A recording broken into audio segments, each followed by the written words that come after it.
10, 9, 8, 7, 6, 5, 4, 3, 2, 1.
Well, good morning, good afternoon, good evening, and good golly, Miss Molly. Welcome to the latest edition of the Canon Film Club, where we talk about all things Canon films.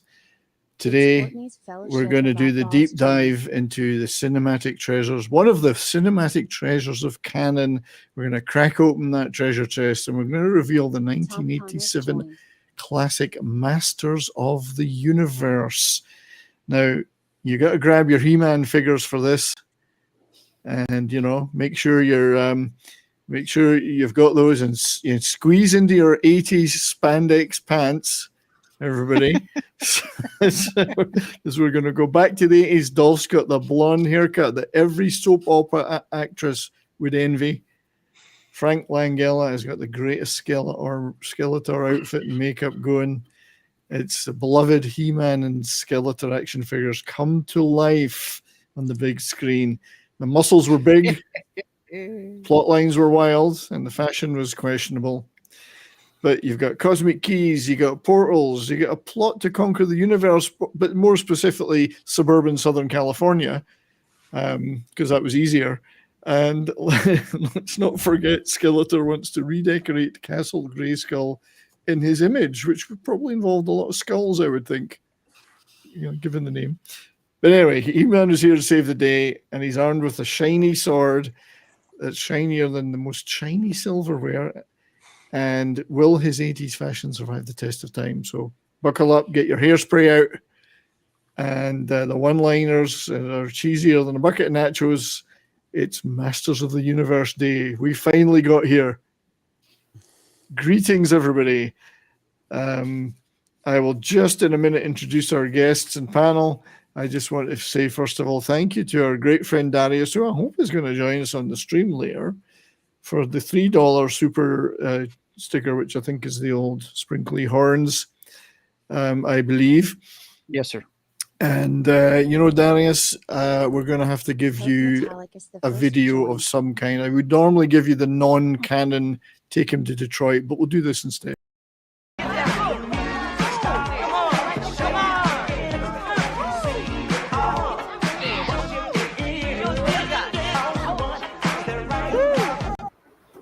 That one's for you, Darius.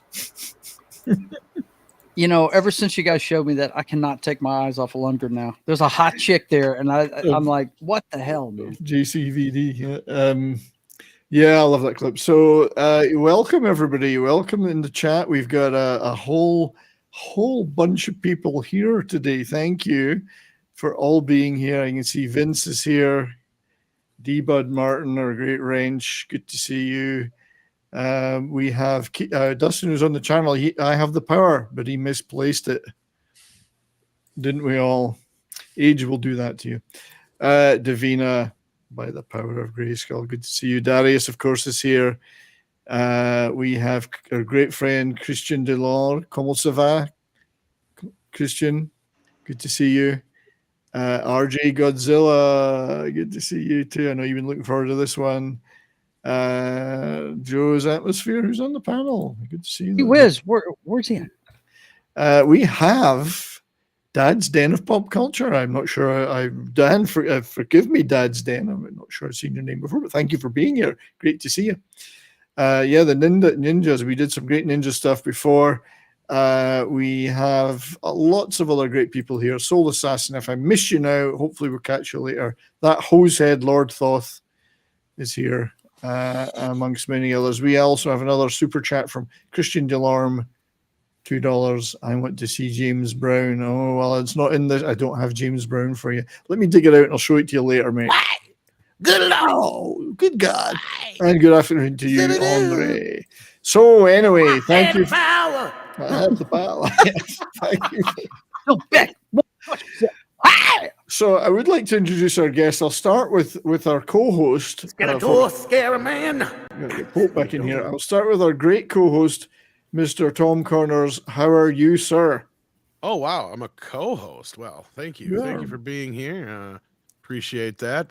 This is a movie that is near and dear to my heart and is I don't know if you can call it a pillar, but it's definitely a huge part of the canon history. As I'm sure Austin and myself and others will enlighten you throughout this stream. And if you have seen the Midnight's Edge mini document, or not, it's not even a mini documentary. It's 47 minutes long, kids. Like, this is the most comprehensive documentary you're going to find out there on the Masters of the Universe movie from beginning to end, from inception to bomb. Got it right up here now, and I've put a link in the chat for it as well, and also D-Bud's put the Midnight's Edge link. I'm really curious what Austin thinks of this if he hasn't seen it yet. So, I'd love to hear your thoughts on it sometime, Austin. Sure. Let's check it out. Yeah. So that's well, you ain't got time today. We got 47 minutes. 47. But one of these days when you get a chance to check it out, just totally. Let me know what you think. Yeah, that's awesome. Because we'd love to know if we missed anything. Because we gotta pick back up the documentary because this is like part 4 of many in the history of Masters of the Universe, believe it or not. So Tom, if I thought about it, I would have saved myself a lot of prep if I just played this 47-minute documentary. You're not wrong. You're probably not wrong. But yeah, check that out, everybody. And also we have wrong one. Come to that later. Look at those chesticles. Look at that sexy picture later. Hang on. I got it here. Chesticles. I got to also make sure, of course, that everybody checks out Midnight's Edge After Dark, a show I'm privileged to be a part of. Thank you to Tom. And obviously Mead Radio. So lots of great stuff out there involving Tom, plus the other 300 shows a week that he does. So thanks again, buddy. 302. 302. Thanks again for being here, buddy. Really appreciate it. And I'd love to introduce our other guest, a plinth of the show, perhaps, if we don't have pillars. A Herculean-style plinth, perhaps. Columns, even. Is our great, great friend, Mr. Austin Trunick. How are Howdy. you, buddy? I'm all right. How are you doing, guys, today? Awesome, my friend. You can whip that Masters of the Universe poster out now if you want to wave it about on screen. Yeah, sure. Look at this. Look at that. Dude. I usually like to pin posters and stuff up behind me, but I kicked over my lamp where I filmed the last few of these with you guys. You should accidentally drop that in the mail and send it to me. I know. What if it just fell into an envelope by mistake? Yeah. Austin, thank you, my friend, very much for being here as always. I hope you're well. I hope this is one of your favorite canon films. It's one of my favorite ones to talk about. Absolutely. Yeah, for sure. Just while we're on the subject of plugging stuff, we do love to plug on here. Please check out Austin's. This is the Amazon.com. Austin's page there where you can get the Canon Film Guides Volume 1 and 2. I'm hearing 3 is in the works and almost there. Plugging away at it. Plugging away. I wouldn't say almost there, but I am hard at work. It's coming. Yeah, everybody get these books. They're a gold mine. I could not prepare for these shows without them, Austin. No, thank you. Also, obviously, on Facebook, you've got a Canon Film Guide page where you're consistently posting images and stuff. So that's great.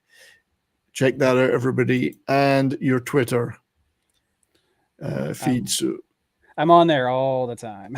yeah, I did. And you even reply. You're gracious enough to reply to me. So thank you. So check those out, everyone. Those are find Austin on all those platforms. Get the Canon Film Guides and let's hide down in the stream. So thanks for being here, guys. And thank you to my wonderful panel for being here. How are you all today? Fantastic, brother. Fantastic. My third show today. I'm doing well. Good. How many of you watched this movie when it came out? I saw it back then, but I haven't seen it since. So you saw it. So I haven't seen it since then. This came out the year I was born, so no. You didn't get your parents were cruel and didn't take you? I didn't get to see it in the theater, but of course I saw it right away when it came out on video. But well, yeah, which was pretty soon after, really, I think. Not too long after. Yeah. Not too long. Yeah. Yeah. It's. But back then, not too long was about a year. Yeah. Yeah. Well, I think it came out in like May or June of that year. And it was already out on video, I think, by August or September. It could have been. I have to look for sure, but it was pretty quick turnaround. Yeah, it did not last in the theaters too long. I would like to welcome Jed here. Hopefully we can hear you, Jed. No, he has mic trouble with the software. So anyway, you can be there silently in support. Good to see you, Jed. Good to see you too in the chat as well, Nick, and all the others that are in there. So it's a shame that Andre couldn't be here because I found the very rare Andre of Midnight's Edge because I found the very rare Norwegian poster for this movie. So the perfect meme. Yes, Andre, I will send you a copy of this because poor as it is, I think it does. It suits him well. It does. I like it a lot.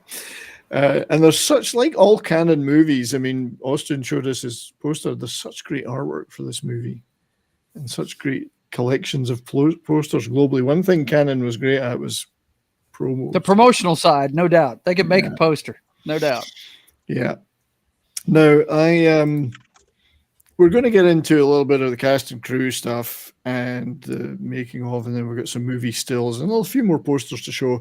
I do have a copy of the trailer, and I have copyright checked it several times on YouTube, and nothing happened. It said it was clear. So I'm going to try playing that with everyone's indulgence so we can just take a little look at it's really a rather nice trailer, I think. At the far end of the universe, there is a planet ruled by a being of utter evil.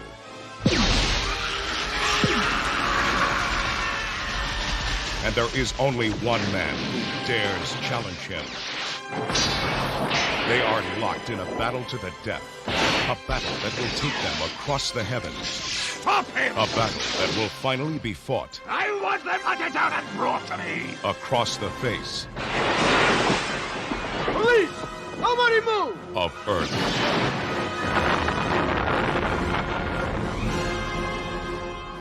I think I'm gonna need some backup. Can you show us the way? No.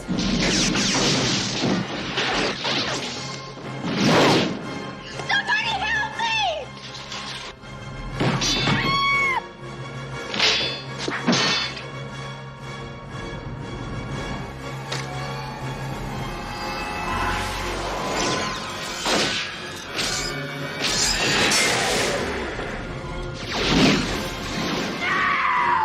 Julie! From a distant galaxy, they have come to Earth. Dolph Lundgren as He-Man. Frank Langella as Skeletor. Only they have the powers to be masters of the universe. Live the adventure.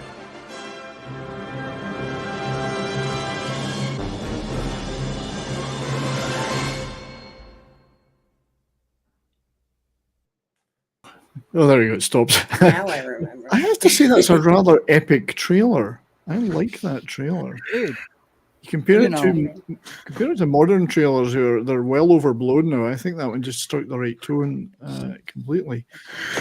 So let's talk a little bit about the movie in general. Austin, I'll throw a few images up while we're doing that. Some of the poster art you can find.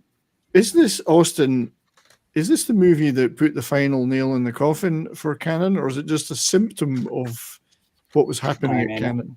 There were already nails being hammered in before this one hit theaters, but yeah, it was part of a very, very bad 1987 for them. Canon, during this time, they had the 1, 2, 3 kind of big budget flops and Over the Top, this and Superman 4, all coming out in the space of about 6 months, and movies that they'd spent a lot of money on and didn't remotely recoup their investments. And yeah, I mean, at the same time, they were under investigation by the SEC for fudging their numbers when it came to stocks and Some things things like never that. say it ain't so. Some things never change in Hollywood. Yeah, so they'd also just spent a ton of money buying Eternia and there's all these theater chains and things like that, and their loans were coming up. This is all this money that they had earmarked to make other movies. They spent on real estate and really bad real estate investments. And yeah, so it was not a good time for Canon right here. And yeah, 1987 was the year that their biggest movies came out, but already by that point they were having to pull the budgets from some movies to put them into others and ripping pages out of scripts of things they were currently shooting just to keep the lights on back at the offices. And Masters is one of those movies that I mean, you like had bigger plans, more plans that they just couldn't shoot them the way they wanted to because they didn't have the cash. Yeah, They're running I out mean- of money, right? Yeah. Mhm. Well, they ran out of money at the end during making this several times, and that's something we'll definitely get into. How did it come about, though? I mean, I know Mattel, according to your great book, had passed up on Star Wars toys and were kicking themselves ever since. Decided that, you know, the whole He-Man and Masters of the Universe concept came up. Then they made the animation. How did Canon get to be the ones that made this movie? Well, yeah, I'm sure Tom can fill more on the Mattel Yeah. and Masters points, but for Canon, yeah, this was a time. I mean, here we are at a place in history where today I think they declared another Mattel property like the highest grossing Warner Brothers movie of all time with Barbie.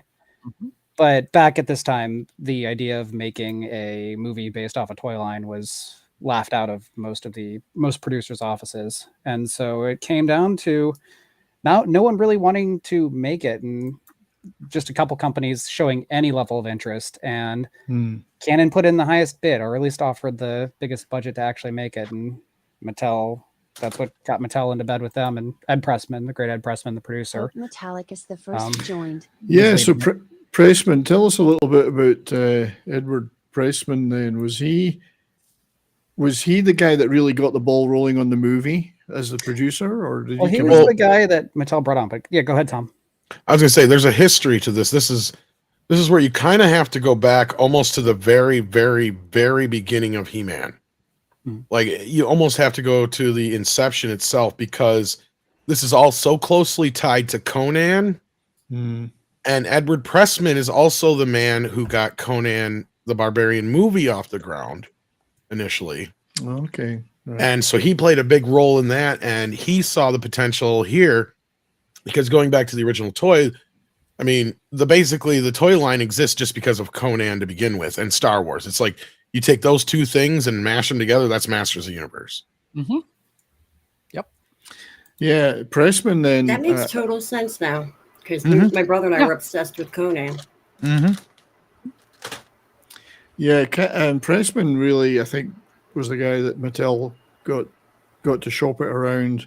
Then Gary Goddard came on board, and then there was a script written. So they actually had quite a team behind it before they started shooting, and they got Dolph signed up. So it wasn't a badly put together production. I think the problems came with the money later, because it's a Gary actually came on board after Canon had gotten the rights. The person involved with the film was Dolph Lundgren, as far as like attached to the movie. Yeah. They signed him instantly, and this is hot off of Rocky IV, like within a few months. And they actually announced the movie in this trailer that you can find online, and it's in our documentary. They didn't have anything done yet for it. It's literally the toys on the screen. They're like, coming soon, the biggest motion picture of all time, Masters of the Universe. I must admit, you say I wasn't into the toys. I was well too old for that, and my kids hadn't even been born when this was it. So that era I missed that, and I did see some of the animation, but I was interested in the movie because I like movies and I like science fiction and fantasy movies, and I thought this will look great.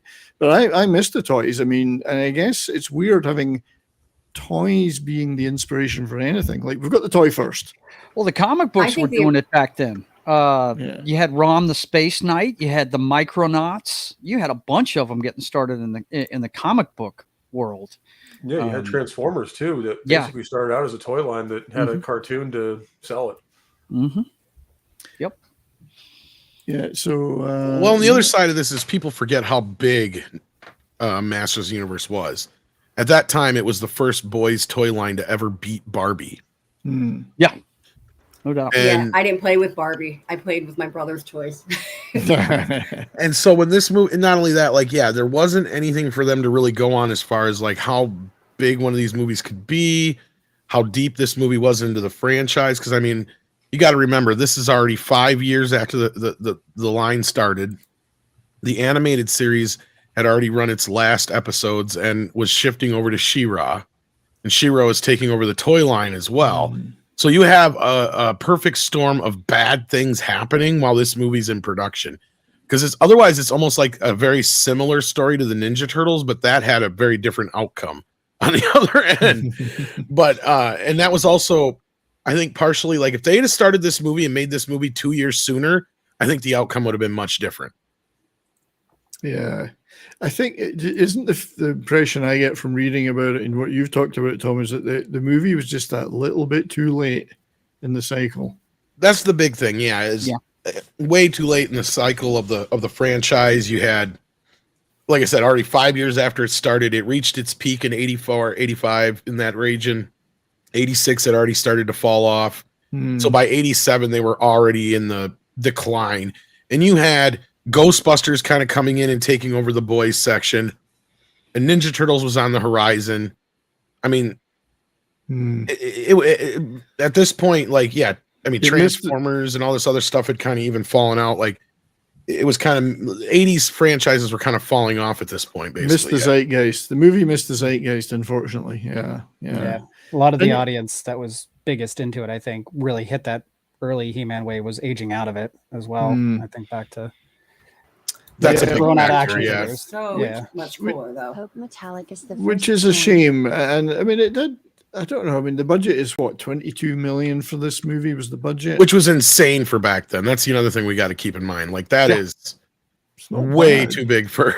Well, it's not bad. And no, in 1987, it's huge. You see a lot of it up on the screen, though. The production design, it makes me wonder how much of that went into the mafia's pockets. But anyway, well, that's why they ended up filming. This movie shot in the desert, Brian. Like the desert in Southern California, plus the suburbs. But with the set, the Castle Grayskull set is the one piece that really, which is sad because they spent a lot of money and time building that set, and at that time, I believe, correct me if I'm wrong, Austin, wasn't it one of the biggest sets ever built for a single movie? Because they had, since I think the late 50s. The biggest. Yeah, because it was 2 levels and they had 2 open, so what it was 2 hangars, sound stages, one opening up into another. So when Skeletor's walking through the corridor there, that's another sound stage he's walking into. So he's walking from one into another.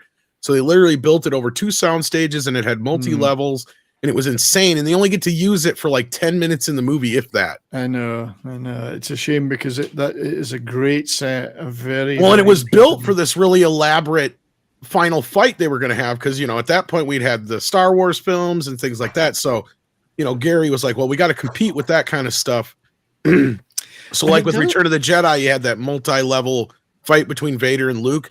So I think he was trying to do something more like that than it ended up being, but we'll get to that point once we get to the end of the film. It does have a Star Wars vibe to it, I feel. Even the movie even more so than the show did. Yes, the movie does have a very Star Wars vibe, and that's not a bad thing. But let's take a quick look at the cast. We've all mentioned the wonderful Dolph Lundgren. Here he is. God, I mean, you couldn't have birthed a guy in a lab that would be better for the this cast. series. Is almost spot on. Like I just great. Can't imagine anybody else playing these roles now. The cast. And what's funny the is supporting cast. Yeah. What's funny is Dolph Lundgren. Whether people are not, what degree does he have? He's a genius. Chemical engineering. Yeah, chemical engineer. Yeah.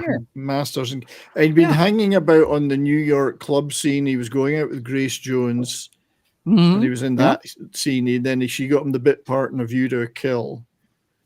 And then that's how he ended up in Rocky IV. And then this was his first leading role, I think. I might be wrong, Tom.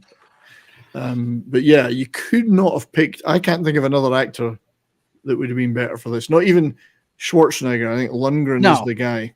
No. And as we can tell why, of course. I mean, it's. Oh, well. Thanks for the visual. Oh my. So for me, like I grew up with I was right that perfect age for the cartoons, the toys. So when this movie came out, I remember going and I don't remember seeing in theaters, so I'm sure I saw it on TV. But when I saw this movie, I was like, "What is this?" That last picture just turned me gay. Well, I know that our great friend Nick is. You becoming gay by osmosis? Sorry, Tom? Dustin. That's okay. I mean, you're coming out as it's your story. And this is what Tom. Tom looked like yesterday on Culture Stream. This was Tom. I mean, I want a lick of that candy cane. So, in tribute to our great friend Nick Visor, who's in the chat. You have the biggest dick I've ever seen on me. So, I mean, he may have a master's degree, but he wasn't afraid to sell his other assets. But no. Yeah, that's right. Yeah. Oh. So, Dude's a good-looking young man. I mean, you're right. Hey, he sold it, and he argued. Yeah. He's a now god. I see. As a kid, I never knew that was the same person. Yeah. So sorry, you didn't know that was the same person. Hey. Not as a kid, no, not until now. Austin Jr. Hey, Austin, we'll not go back to that last picture of Dolph then. Yeah, let's skip that. Scroll that. But look at this. I mean, he could not be any better. Now, I'm not a fan of the toys because I was too old. I'm not into toys anyway. Does that look like the toy? Not really. Just in the face. Like, here was the problem. Okay, so let's, before we, get into a hate fest on this movie, because up front, I love it. I love it. It doesn't have its issues, yes, and I'm sure we'll go through it as we get there. Cast-wise, brilliantly cast. Nothing looks like the toy. Okay. Not one single thing in the entire movie looks like any of the toys. Right. A part of this is by design, so you can't really knock it because they had William Stout come in along with the name escapes me, another designer, to completely design from head to toe every character on this one. What was It that? was, Mobius at one point, but there's it was another artist I Mobius. was trying to think of. Yeah. No, there was another one too, who actually created Gwildor's look. Was it no shit. It's something Cassell or something like that. I can't think of his first name. Howard Cassell. Yeah. No, yeah, we'll just call him Howard Cassell. But anyway, yeah. But I'd have to go look at the artwork. But like, because he had him also do some early concept stuff before, so they were trying to sell it. Pressman did. But yeah, so no, like the cast is perfect and brilliant, but like the costumes themselves look nothing like the toys. Yeah. But at the same time, they wanted new designs, so if they made toys off of them, they had something to go off of.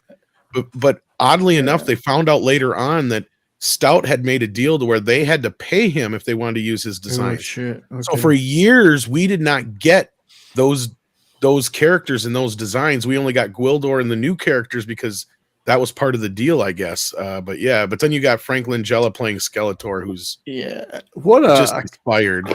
What a brilliant choice to add gravitas and weight to the movie than getting Frank Langella. I mean, and he actually wrote some of his own dialogue. Yeah, he played it. I mean, Austin, you talk a lot about this in the book where he played it Shakespearean and put a lot of that into it, you know. Yeah, I mean, he not for a second is this role beneath him in his attitude. He's just totally into it, and yeah, he's the best Skeletor, like far and away. You're dealing with professional too. Is you get a script like this, and you could play it like way over the top and like cartoony, but he just took it seriously and just did his best with it. And just like Max von Sydow and Flash. Take it seriously. Yeah, take it seriously and do it up. Well, and he also got to hide behind makeup, which is usually either the worst thing or the best thing that can ever happen to an actor. Right. Because either they're going to feel completely hindered by it and they're just going to be like, I hate this, I don't want to do it. Or you'll get the occasional Robert Englund or somebody like Frank here, who as soon as he got that makeup on, he was Skeletor. You know, he just became this character, and he like you said, he used the Shakespearean type of way he spoke. And like I said, he worked on his own dialogue, and that's probably why he has the most dialogue of any character in the movie. They kept Dolph's dialogue down. Well, and he had to redub all his dialogue. They were going to actually overdub him at one point. They ran out of money to overdub. They couldn't. Well, first of all, they couldn't understand him, and he actually said, "Give me one more shot." He goes, "I've gotten better since then, even because this was by the time the movie was getting close to being released, it had already been like a year since they shot it." So they let him do one more shot at overdubbing it before they brought in another actor, and he nailed it on that take. But it was like, yeah, his accent and stuff was still pretty thick yet when he did it originally. But yeah, I think Soul Assassin's right. His kids were fans of the cartoon. Yes, so it was either kids or grandkids, one of the two at the point. Yeah, bonus points for him to be in it as far as being a dad. I've got the Blu-ray of Dracula.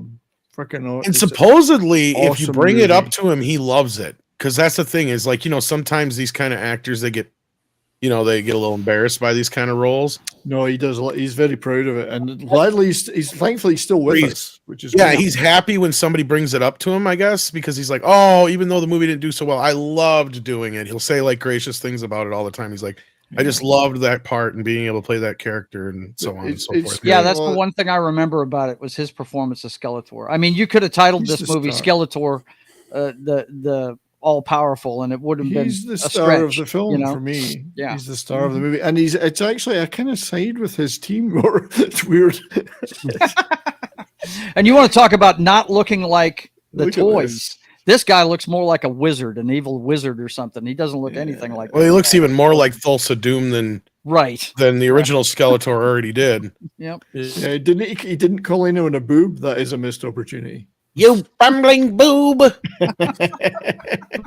yeah, he's menacing, as RJ says. Menacing. Morons! I'm surrounded by morons. But menacing, but you calm. sponge-brain idiot. He didn't overdo it. He always had the best insults. There's like YouTube videos of collections of Skeletor's insults. They're hilarious. Until we meet again. And then we had the great Meg Foster prolific actress. Those Meg eyes, Foster. holy shit! Yeah, she's. Is it just me or is she pretty sexy in this movie? Oh, she's gorgeous. Yes, way sexier than the good girls. She's like, you're like, yes, tie me up, torture me, She whatever has you the gotta most do. piercing blue eyes Evil, of any chick ever. I mean, whatever it's you want, crazy. evil, you go for it. Well, what an inspired name, Evelyn, Evil Lynn. Yeah, sorry, go ahead. Austin, you were gonna say I was just gonna say, see if you agree with me here, but I don't think there'd be any better use of like 4K, like HDR, than just Meg Foster's eyes in this movie. no shit. Yeah, they would pop. Well, this is a movie that honestly, like, if you want to say, like, you guys aren't wrong. Like, even though I believe a good quarter or more of the budget never made its way to the screen, of all the canon movies, this one probably looks the best and looks like they spent the most money on up until the third act. Maybe Like, just because of everything involved, like the costumes. It's the first time canon put out a movie where it's like, holy shit, these guys actually made a movie that looks like a studio picture. Because at the time, I don't think the studios could have done much better. Because we got to keep in mind, beyond the rights issues when it comes to Orko, there was no effing way they were going to be able to bring Orko or Battle Cat to the screen. It just wasn't going to physically happen. So we got what we were going to get, probably, whether or not Disney made it or, 20th Century Fox had made it. I don't think it would have mattered either way. Yeah, CGI was still 5 years away. Actually, about 4. What didn't Terminator? Technically, yeah, but even that was still just like, liquid metal stuff, that kind of stuff they could do in CGI early on. But there was no way you were going to train a fucking lion or a tiger and paint it green and expect it to act. You know what I mean? Like, So, here she is in Osterman Weekend. Look at 2 sets of great eyes. Look at those eyes with Rutger Hauer. That's Meg Foster. Great movie.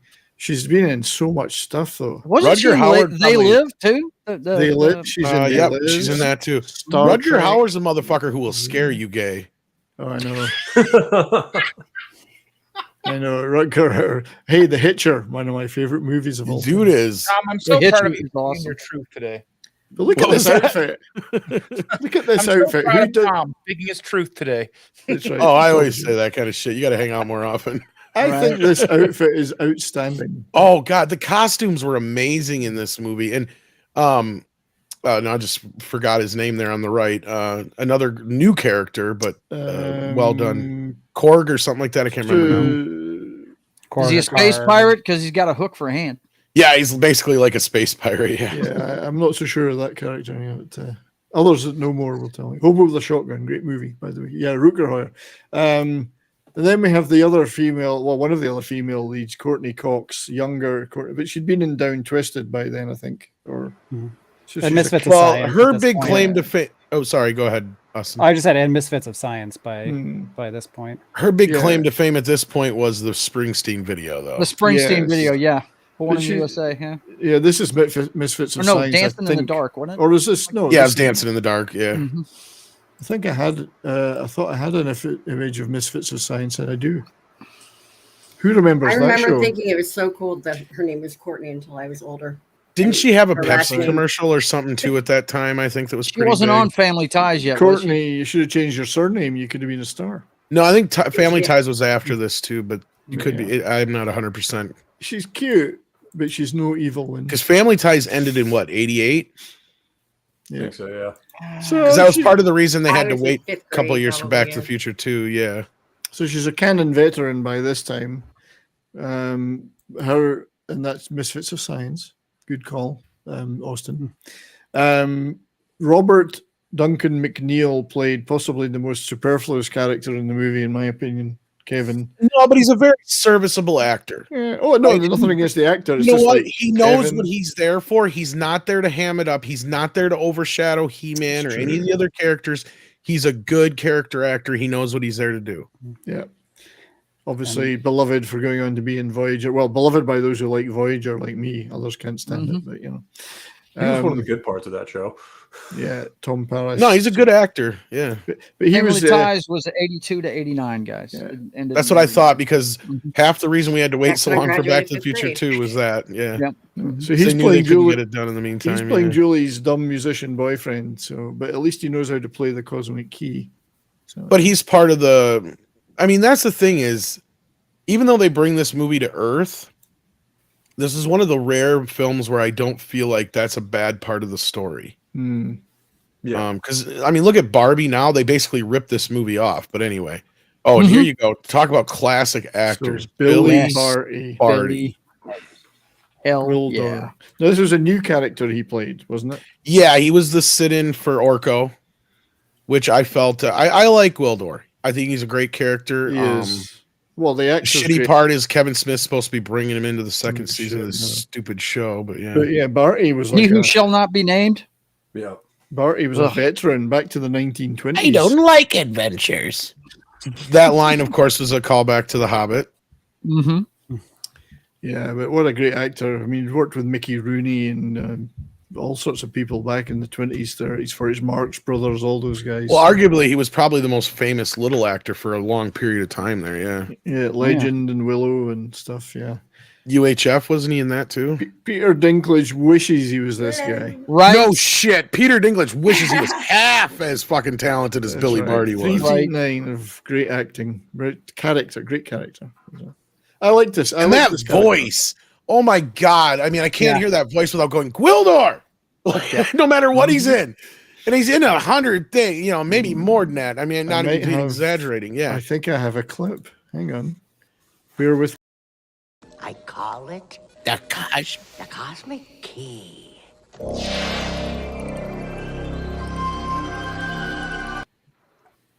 If that cosmic key thing isn't a ripoff of Close Encounters of the Third Kind, I don't know what the fuck it is. With the musical tones, it's. But I mean, but was he in the Wizard of Oz, the original Wizard of Oz? I was curious. I couldn't remember if he was old enough to be in that or not. Actually, yeah. He might have been. One of our panel will look that up. But yeah, great actor. Well, I know he was in the movie about the making of the Wizard of Oz, the Under the Rainbow one, about all the little people that got together for that. But we've also got Chelsea Field and John Cipher. Both. I mean, well, John Cipher, he right out of the goddamn cartoon. Yeah, man at arms and women at legs, I would say. But yeah, they were pretty good in this. Hela is probably the furthest from her cartoon/toy counterpart in this movie. Yeah. Is it a bad thing? No, but yeah, that's the worst part is they put too many clothes on her. Yeah, so that was Chelsea Field, of course. And honestly, if anything, they took away some of her agency and made her a little more dumb than she is in the cartoon. Yeah, because she's basically He-Man's like right hand, essentially.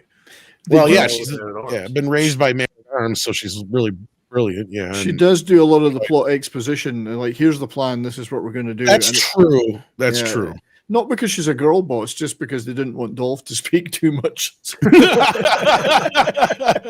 you can. I mean, as far as like, she's the one that feels like she's just kind of there through most of the movie and doesn't have much to do. I guess I gotta be blunt about it.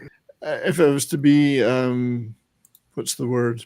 Honestly, they could have left her back in at the castle, kind of just keeping an eye on things, hiding or something like that. She didn't really need to be there. She looked good in these pants. That's what they're supposed to do, right?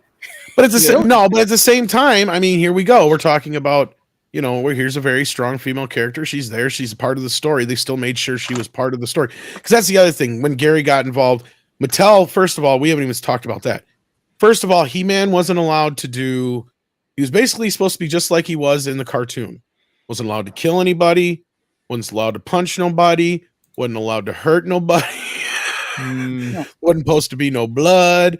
I think they were hoping for a G or PG at the most. They wanted every single figure in the movie, which was another thing that Gary's like, you're going to have to go fuck yourself on that one because there's no way I'm going to get like 62 characters into one movie.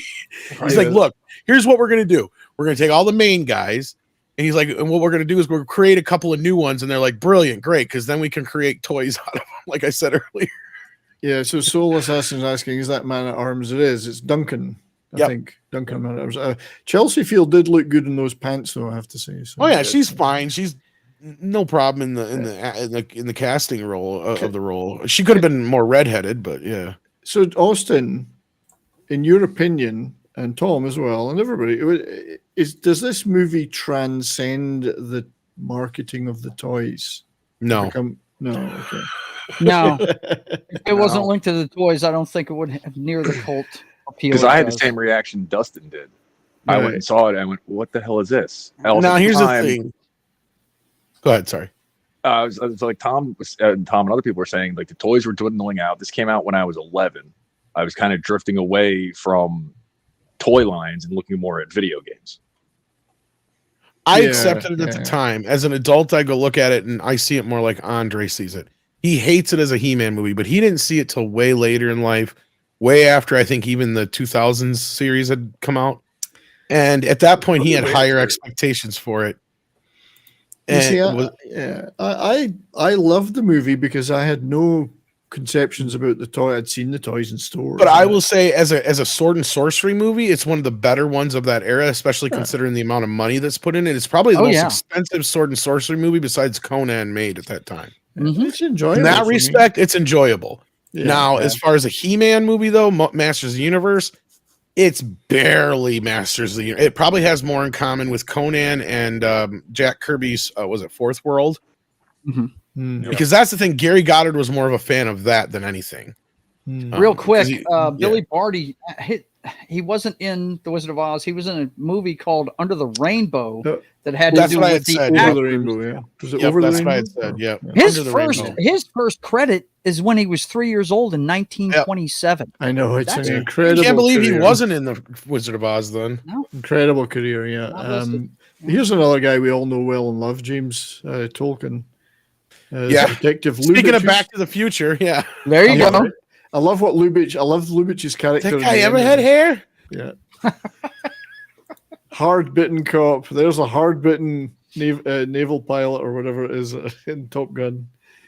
Back to the Future. Not so hard-bitten, more of an idiot, but you know. Yeah, go-to 80s authority figure. That's right. Yeah. No, he was well casted in this, and he's a necessary role because obviously you got to get the cops involved at some point. And he was. I love the way his character ends up. Yeah, you know, I love it. It's just a great twist at the end. He's like, "I'm staying here. This is great." Like fuck, going back to that shit. That's right.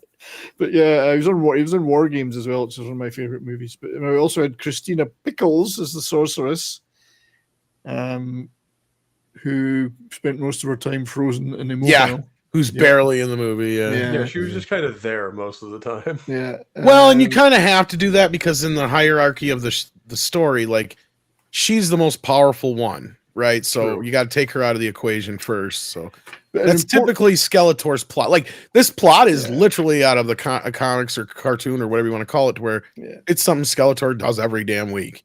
He's got to somehow break into Castle Grayskull. Never succeeds. Yeah, and every time. And this is the one time he wins. In there. That was the whole point with Gary. He said, "This is the one time this show is going to start out like no other episode ever you got to see as a kid was he never won. Well, this time Skeletor wins right away, and he wins right at the beginning.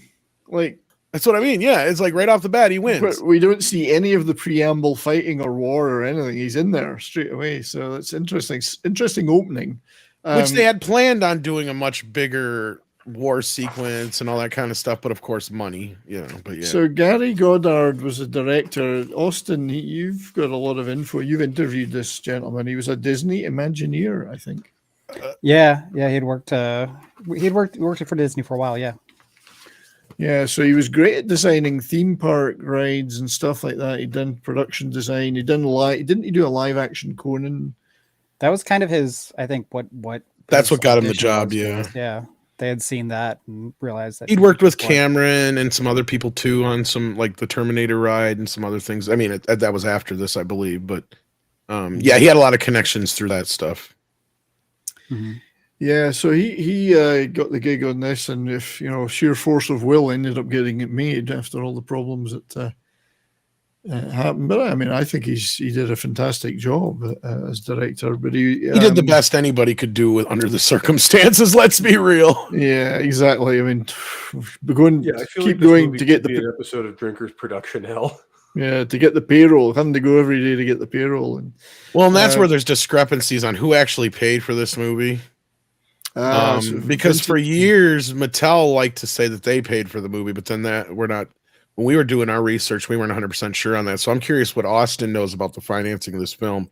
Because for years the story went, and this was because somebody, I believe, who was attached to the Mattel side of things, put this rumor out there, put this story out there that they gave him because you said the total budget was $22 million.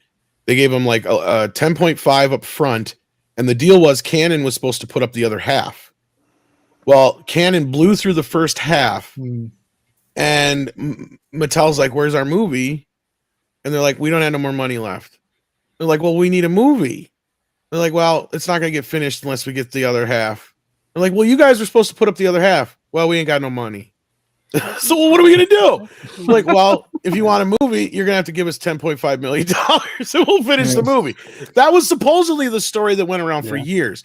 Now, in recent years, and I'm wondering how Austin has picked up on this, people from the canon side of things have challenged that version of the story.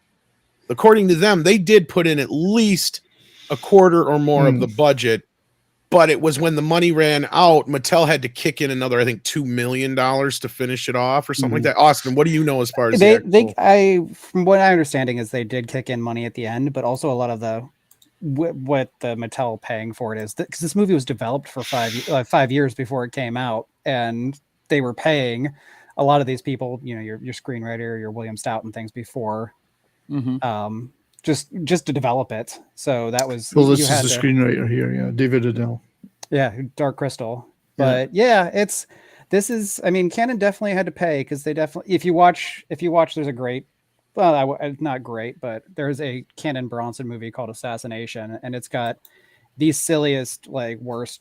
It's a solid movie up until the last 10 minutes, and it was a whole giant action scene that they just tore out of the script because they needed money for other things. And one of the things is that money was okay, let's not shoot this big plane crash ending. Let's just get a stuntman on a jet ski with a Bronson wig, and that'll be our ending because we need to go pay some payroll to get masters done. That's funny. So they definitely put money into it. I don't know how much of the budget, but it definitely wasn't what they promised Mattel to put in, but it was something. There's who knows the ins and outs entirely of there was money passing around in bags to get people paid. It's and here's going to be a collection of the William Stout stuff, and even Ralph McQuarrie worked on it for a while. And then I'm trying to remember the name of the artist because you brought up the Dark Crystal, because the guy who wrote the Dark Crystal also worked on it, but he also brought in I can't remember the guy's name, but he also worked on the Dark Crystal. Yeah, I did all those beautiful oil paintings. Brian Froud or somebody? No, I don't know. Maybe that's it. That sounds familiar. That might be it. That's only. I should have watched this before the show. That's the problem. It's been a while, but production design was great. I mean, the Stout is a accomplished. Here's some more of the Stout art, I believe. Yeah, this is William Stout stuff. Yeah. And when you look at the okay, here's the other guy. So, Claude Morales or something like that. It was the other guy's name who worked on it. But yeah. So here's some pre-production art that they had. That got left over for Cyborg. That's it. Well, this is stuff. Yeah. Right. This was stuff. They were also planning on having an ending at the end that was much like episode 1, where Eternia would be restored, but that never got shot. That's what this is from here. But yeah. Here's at one point when they were still trying to think about trying to get Battle Cat in there. Beautiful stuff. Yeah, I don't know if you've seen all this, Austin, or not, but yeah. You should have just made Battle Cat a normal household cat in Southern California. Just put a laser on it. Some armor on a tabby.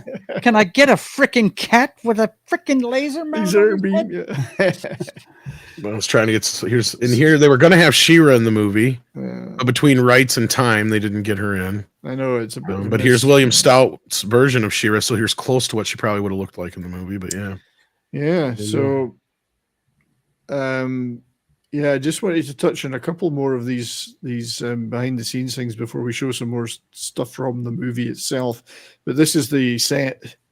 Yeah, it's amazing. It is a gorgeous. See that hallway there? See that doorway? That's the 2 sets. So on this side of us, where we're on this side of the picture, is one set, like one whole entire hangar, and then the other side's another one. Yeah, they built it over. This looks like Dino De Laurentiis money. It's like Flash. It's very Flash. That's exactly what it makes me think of. Throne Room and Flash Gordon. Yeah, there's similarities. There are some similarities. One of them is the post-credit ending similarity, but But this was William Stout production designed this. I mean, he'd done First Blood, The Hitcher, Indiana Jones, Conan, a lot of stuff like that.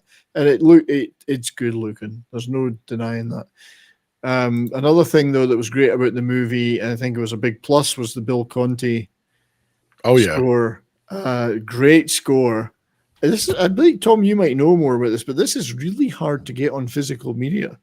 It has been reissued a few times. I don't know if it's out of print right now. It's out of print right now. Yeah, I was going to say, usually when it's out of print, it's a little harder to come by. My brother. There was there was an initial release way back when the movie first came out that only had like 10 tracks, 10 selected, bits of the score. But then a couple of years back, I think it was Entrada. That's the one I got, the one you got pictured here, that put the full score out. And as I said, they reissued it maybe once or twice since then. But yeah, it's hard to come by now. Then evidently, I don't know what it's going for on eBay, but no, it's a great score. It makes you wonder what it would be like if they were able to work in some of Shuki Levy's theme song into there, maybe. But no, Bill Conti does a great job, and it's a hummable, memorable theme. It's got some good moments in it. Yeah, I mean, if it was not $140 to buy a used copy of the LP, I would buy it. I think I could hook you up with the MP3s if you wanted that bad. Oh, the MP3s I can get. It's the physical copy. But yeah, I know that's the other side of it. Yeah, because this is an album sleeve you want to be able to hold in your hand. It's I don't even know if it's been issued on vinyl at all, but yeah, that definitely would be one that, or a poster at least, I would love to have. Yeah, it's pretty good, and so I had the movie had a lot of pluses. Bill Conti did Rocky, didn't he? Yep, he did, and the Karate Kid. Yep, yeah, he did indeed. So, so that's not everyone involved. If we skipped a few cast members, whatever, but that's kind of where it all came together. It's the main cast anyway. Yeah, great cast, great score, some great production design. It had a lot of things going for it. Somebody, I think it was Vince, said that the cassette, I didn't know this, and I may have known at the time, but the toys in Europe came with cassettes with an audio story, and the audio story had Skeletor. There were toys in the U.S., I think, that had that too. Yeah, Skeletor did capture Castle Grayskull. Here it is. They did manage to take over Castle Grayskull, which I think those were actually from Golden Book audiobooks or something like that. I remember at the time. And the heroes operated out of Snake Mountain. Both sound equally evil. It's weird. Castle Grayskull's meant to be a good place. Well, and that's the thing, is evil. It's like I said, much like the Ninja Turtle franchise and how that kind of turned into what it did at that time. Yeah. All the licenses and stuff for He-Man were all done separately, so they rarely shared a continuity. Right. So that's another thing you got to remember. So like the continuities they're going with here in the canon film, like I think that was another reason why they didn't have Adam and certain other things besides just not being able to do the transformations and such, is that this was more going off of the original DC idea, because they had a lot of different mythologies about how Motu worked and what the actual story was. The only thing that was always consistent was Skeletor was trying to take over Castle Grayskull. That's like the main consistency, in He-Man being, this powerful guy and all that kind of stuff. Like those kind of basics were always there, but like a lot of the stuff that people associated with He-Man was part of the television series at that time. And that's the thing, is they weren't allowed to use some of that stuff. So it's kind of a messy kind of situation. I don't know if Austin knows anything about that at all. But my experience as a kid, I mean, I knew He-Man via the cartoon, and I caught this movie on tape when it came to my store. I was excited to see it. And I remember thinking it was cool. This movie was awesome looking, and at that age, but I was also very confused. I wondered where Orko was and things like that. I couldn't understand those things then. But it's one that, I mean, I've always enjoyed, and I've enjoyed as the years went by. But I watched this with my kids not too long ago, and the little boy who kicked in the door a little while ago, he saw it, and he has no association. This was like his first exposure to He-Man, and he loved it. He had no reason to. That's good, yeah. So it's fun. I think it is a good movie to share in that way. Like, I enjoyed watching it with him and watching his reaction to it. So, Austin, I know you got a role. Really do appreciate you being here, mate. what have you got coming up in the near future for yourself? I am just pounding away at the book. It's I am number 3.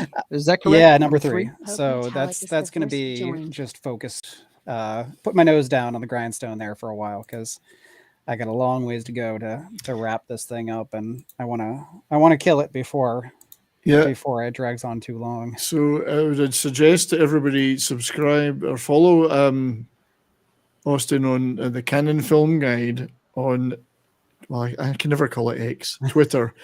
And you'll get all the up-to-date stuff about the book when it's going to come out, as well as obviously lots of other fantastic images that you're always posting, and great old movie posters and screenings in cinemas, which I love those old adverts. Yeah, so follow Austin on Twitter for the best way of finding out when the Film Guide Volume 3 is coming out. And thank you for having me on again. I am sorry I have to jet early. I am loving this discussion, especially Tom's insight and enthusiasm here, because it's a fun movie, and it's well, and like I said, it's a good big to talk to part other of people Canon's who love it. history too. That's the thing, is it's a pinnacle film in their history.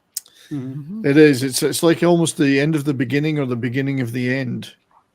It's depending on how you look at it. They've gone up the mountain and it's only down now. Can we?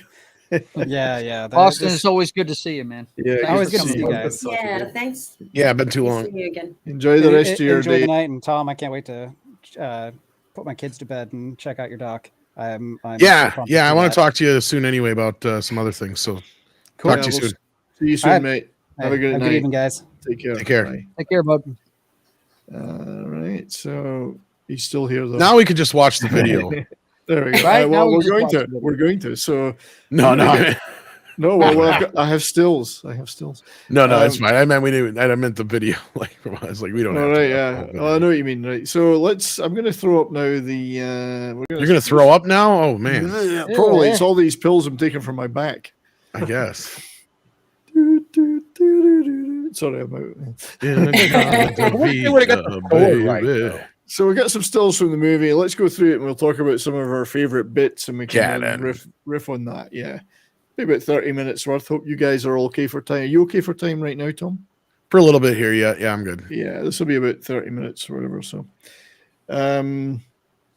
what was that about Goddard you were sharing there? I didn't know if you really wanted to get into that or not. No, I'll look at it later. Yeah. So it starts out with really quite a neat opening. I like this opening. I mean, it's kind of lays out.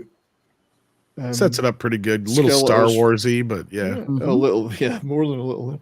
But Skeletor laying out his philosophy, whatever. It's pretty. A little neat. bit of Superman thrown in there with the strings. Yeah, a little Superman. Yeah, they spent more money on those credits than the entire film. No, just kidding. Wouldn't you be surprised though?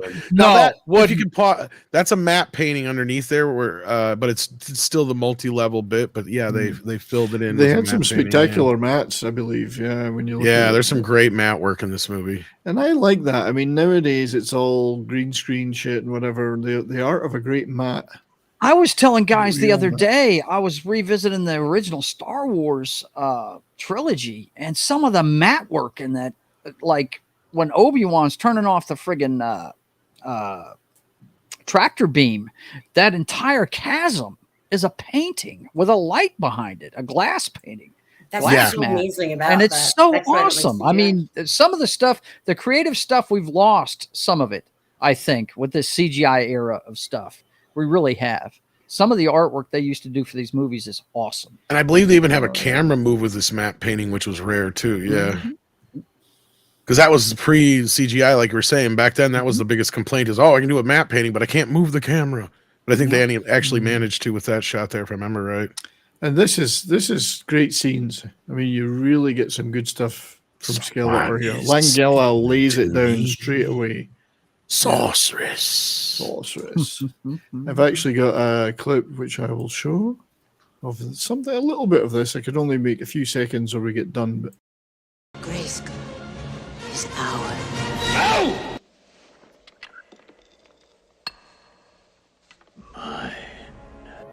Love it.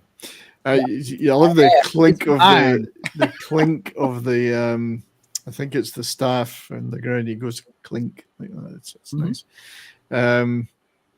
Yeah, that's a great. He's got those little claws there at the end of his gloves. Yeah. Yeah, it's nice. This is all great. I mean, it's a fantastic opening, and it's natural, of course, that having conquered Eternia, the next stop would be suburban Southern California. Of course.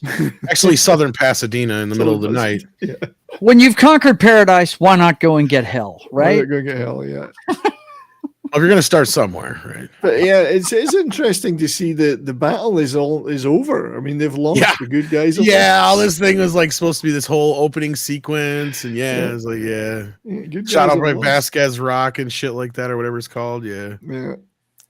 Yeah. I mean, just over that rock, William Shatner's probably filming something for Star Trek. He's fighting a Gorn. Yeah. Yeah, just over that rock. I have had enough of you. No.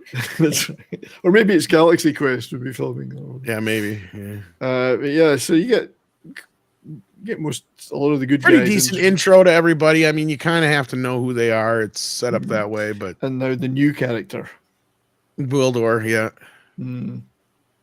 Who normally, I mean, there's a lot of characters like this in movies. I would say, God, that's annoying. I don't need a little guy in a rubber suit. I actually think he's really good in this.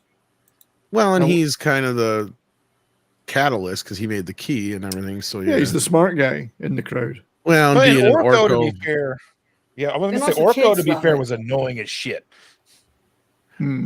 I don't hate Orko. Orko's one of my favorite of the side characters, but I do understand where people have a problem with that because he was a long line of and a very popular version of characters that we have had time and time again in cartoons and television shows that are just annoying as hell. Snarf. What we don't see, or later on, Frodo Baggins evicts Gwildor and takes over this house in a brutal move. Well, he still doesn't like adventures, so in a brutal piece of real estate development. And that last one, that is still cracks me. Yeah. The chain. chain. Yeah, that elaborate chain, the elaborate lock system, and the last thing is just a chain link. Yeah. So this is when we get the it's not really a MacGuffin, but hey, there's more than one cosmic key, you know. So But, I guess that chain link thing is funny because that's actually the director improving because they did that. They had the whole elaborate lock thing, and he's like, it'd be funny is if they had just like one of those chain links at the end there. So he literally sent a Teamster out to the local hardware store and bought a $3 chain link thing and just taped it up on there or whatever. Yeah, That's amazing. It doesn't have to be $5,000 of special effects. And I'll play that clip again from here. I call it the cosmic key.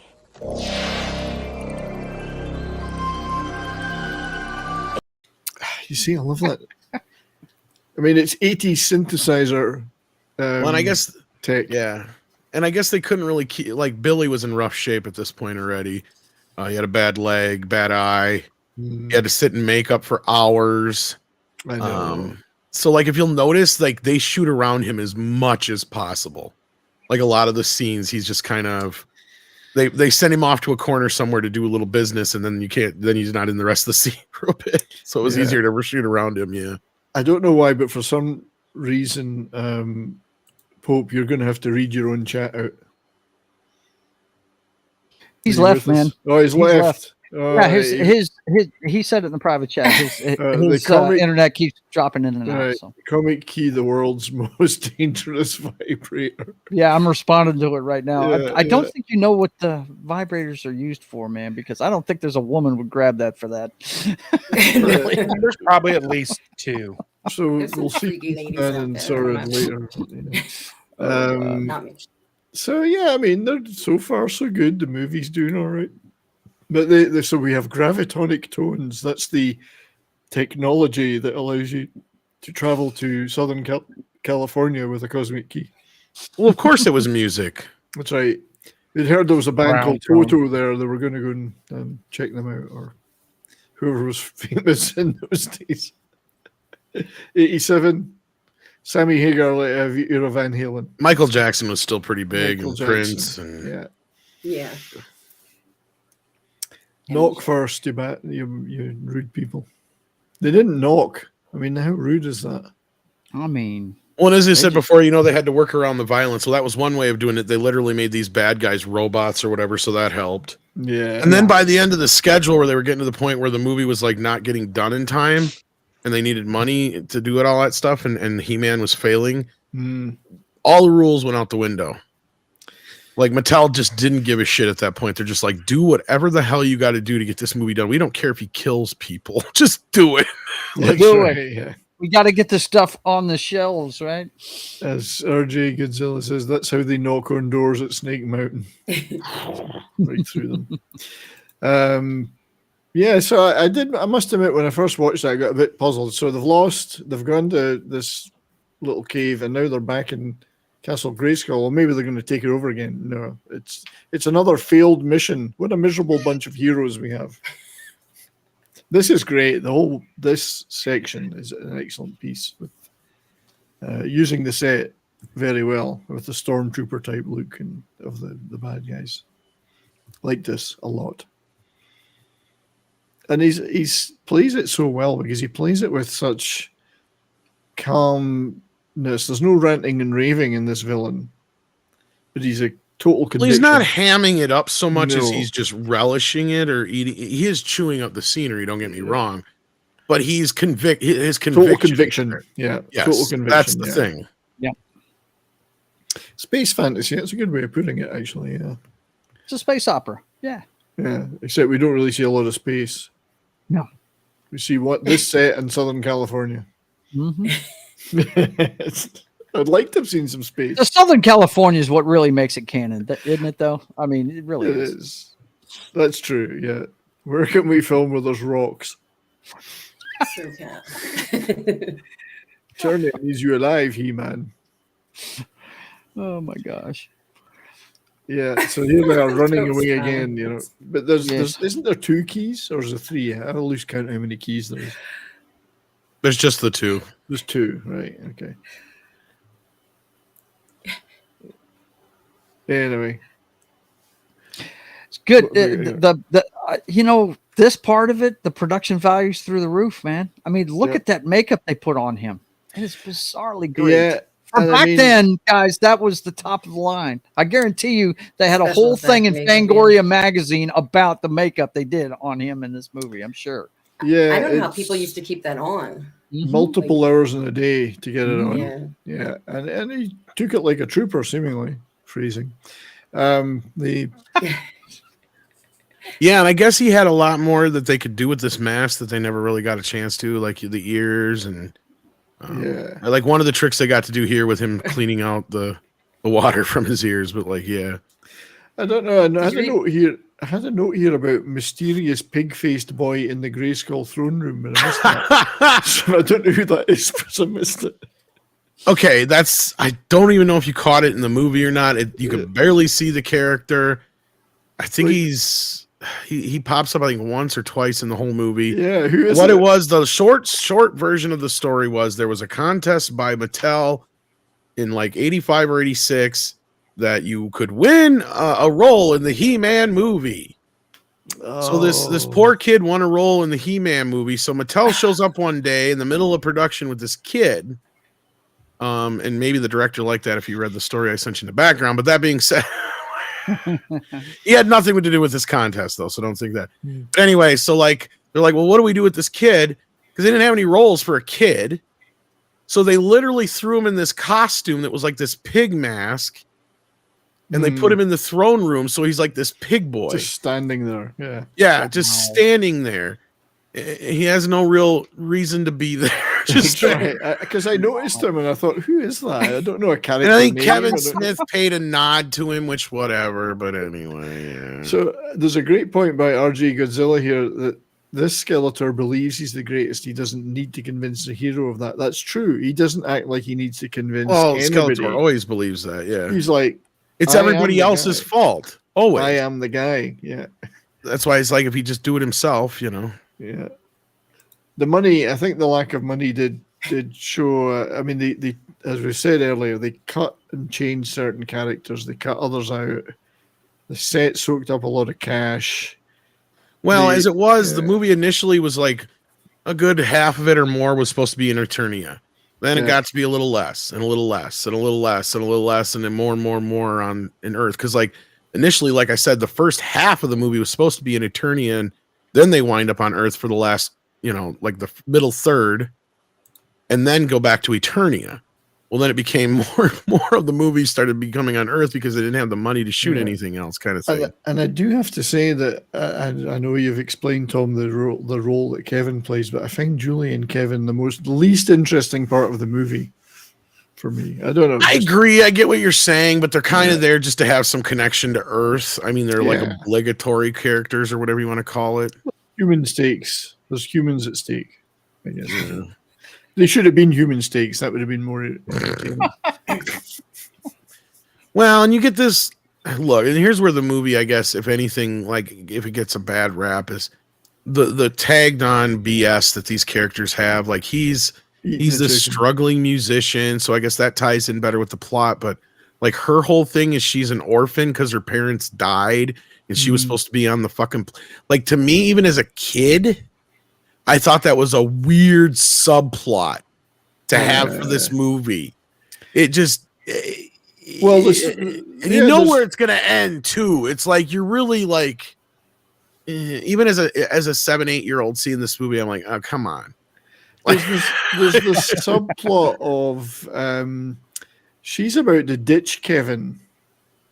Like that's what I was getting to. Yeah, she's gonna leave town. Yeah, she's gonna bail. Yeah, from hell. She's gonna ditch him, and she's guilty about her. Well, it's the whole thing. She doesn't want to face the whole thing, and she feels guilty because she should have been on that plane. And she's gonna dump him because of that. Well, she blames. They don't make it clear, but that's the thing is she blames him too because she was out with him that day or whatever instead of going with her parents or whatever it was. Yeah. Is this? Savannah says the Karate Kid had the same California background. Oh, I'll bet it did. The same cars too. I think they were all reused. Is this a real place, Robbie's? I don't know. I haven't been in Southern California. Honestly, with the money, I got to imagine if it wasn't, it was just a place they dressed up because like they didn't have the money to be building those sets like that. That's right. The outfits remind me of what is it, Piggly Wigglies or something? What is that, Fast Times? Yeah, I know what you mean. Yeah, you're at Fast Times at Regiment High. Mm-hmm. Yeah. Piggly Wiggly, yeah. It's probably a real restaurant. It's got that. I love Piggly Wiggly is a grocery store, guys. The triangular roof. I love that. Hot dog place. I thought that's what they called it in Fast Times, though. But the outfits when they're inside, that reminds me of a scene from that. Cocaine is one hell of a drug. Well, that's probably where half the budget went. I love how Tila's all grossed out because it's meat on a bone or whatever, and she's like, she don't eat meat, but she sure likes the bone. They put food on a stick here. That's weird. That's no stick. That's a bone. It's a bone. It tasted good. Yeah. So the movie, he's like drinking the fucking like barbecue sauce. That's right. The movie turns at this point from a battle for Eternia and Castle Grayskull into a battle to save the Earth from alien invaders. It becomes an Earth alien invasion movie. Yep. Yeah. Switch. And by the way, I just got to say, you guys are hot on Meg Foster. I was in love with Courtney Cox back then. She's all right here, yeah. In love with her. That's Meg, and especially as evil and. Yeah, well, we know you guys are into S&M. You know, I know. Yeah, I think Pope referred to her as Tom's Tommy Mommy earlier in the chat. I was disappointed we didn't get to hear this band actually play. Yeah, that's right. I wonder what they have no money for no music, man. It looks like Michael J. Fox needs to step on that stage right there. He does, yeah. And then to invent rock and roll. Mm-hmm. Meg Foster was hot back then, Parrothead, you're correct. I'd like to say thank you to everyone that's been in the chat. There's at least 43 people here today. I appreciate it all very much, you being here, guys. Thank you. And the chats are great. I'm sorry I can't keep up with all of them, but you're hot. You're all hot today. And, keep clicking that like button and subscribing and sharing this stream out, and we'll get more people to the future Canon Film Clubs too. Yeah, music rights are expensive. They could have made up their own music. I mean, That totally does look like Back to the Future. It does. It does. It Yeah. might even be the Under same sea- high school or something that they Yeah, filmed. was It could it, very well be. Under the Sea or something, or whatever it was. Or it's the Yeah, it was same the set Undersea they Sea, used. yeah. Honestly, it looks like the same set they probably used in Back to the Future and Superman 3. It's probably just some set on the Universal lot or something. Yeah. And in Greece too. So Or we maybe get- even in Greece, yeah. Now, which villain is that? We get some villains introduced. That's here. Beast Man. That's Blade. Beastman. Blade is Anthony DeLongis, who actually plays Skeletor in the final fight. For the He's double. in the makeup at the end, yeah. Karg is another character. Yeah, and then that's he in just said the name of the lizard guy, and I forgot there. about Now, it. don't you think that's discount Dennis Hopper? Kind of looks like him. Isn't it? He looks like Dennis Hopper in Waterworld or something like that, yeah. Yeah, it does look like him in They call him Waterworld. Disco Dennis. Disco Dennis Hopper. Discount. or Leather Bar Dennis Hopper, one of the Leather two, yeah. It just reminds me of Dennis Hopper, that's all.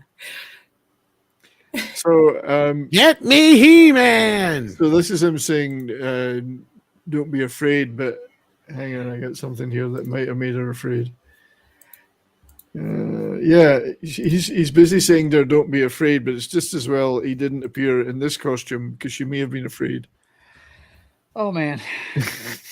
The kid's out of the room, thank God. That anaconda don't want none unless you got buns, hon. You can do something. Sorry, that had to be done, but I'm not blaming. we have more of that.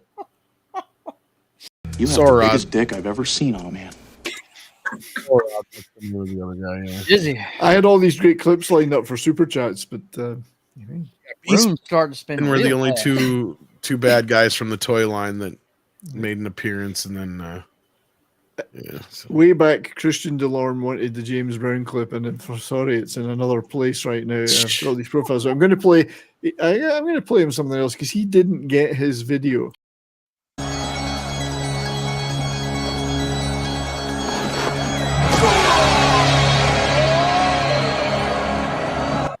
The shot felt round the world. The world, yeah. Ouch! So that was you, Christian, for your super chat earlier in the show. Brought to you by Master Ken into the That's right. dojo. So this is when I kind of lost a little bit of the thread of the movie as I've watched, and I watched it 3 times in the last week. It was like, how did we get to this point again? She's wielding a gun now, you know. It's so famously, we've done Cyborg already on Canon Film Club, but a lot of the sets and costumes of Cyborg were left over from this and the aborted sequel to this. And I think you can see probably some of the battle scenes in the sequel ended up becoming Cyborg, basically. Yeah, it basically became Cyborg. Which is funny because parts of the sequel ended up getting repurposed in Captain America.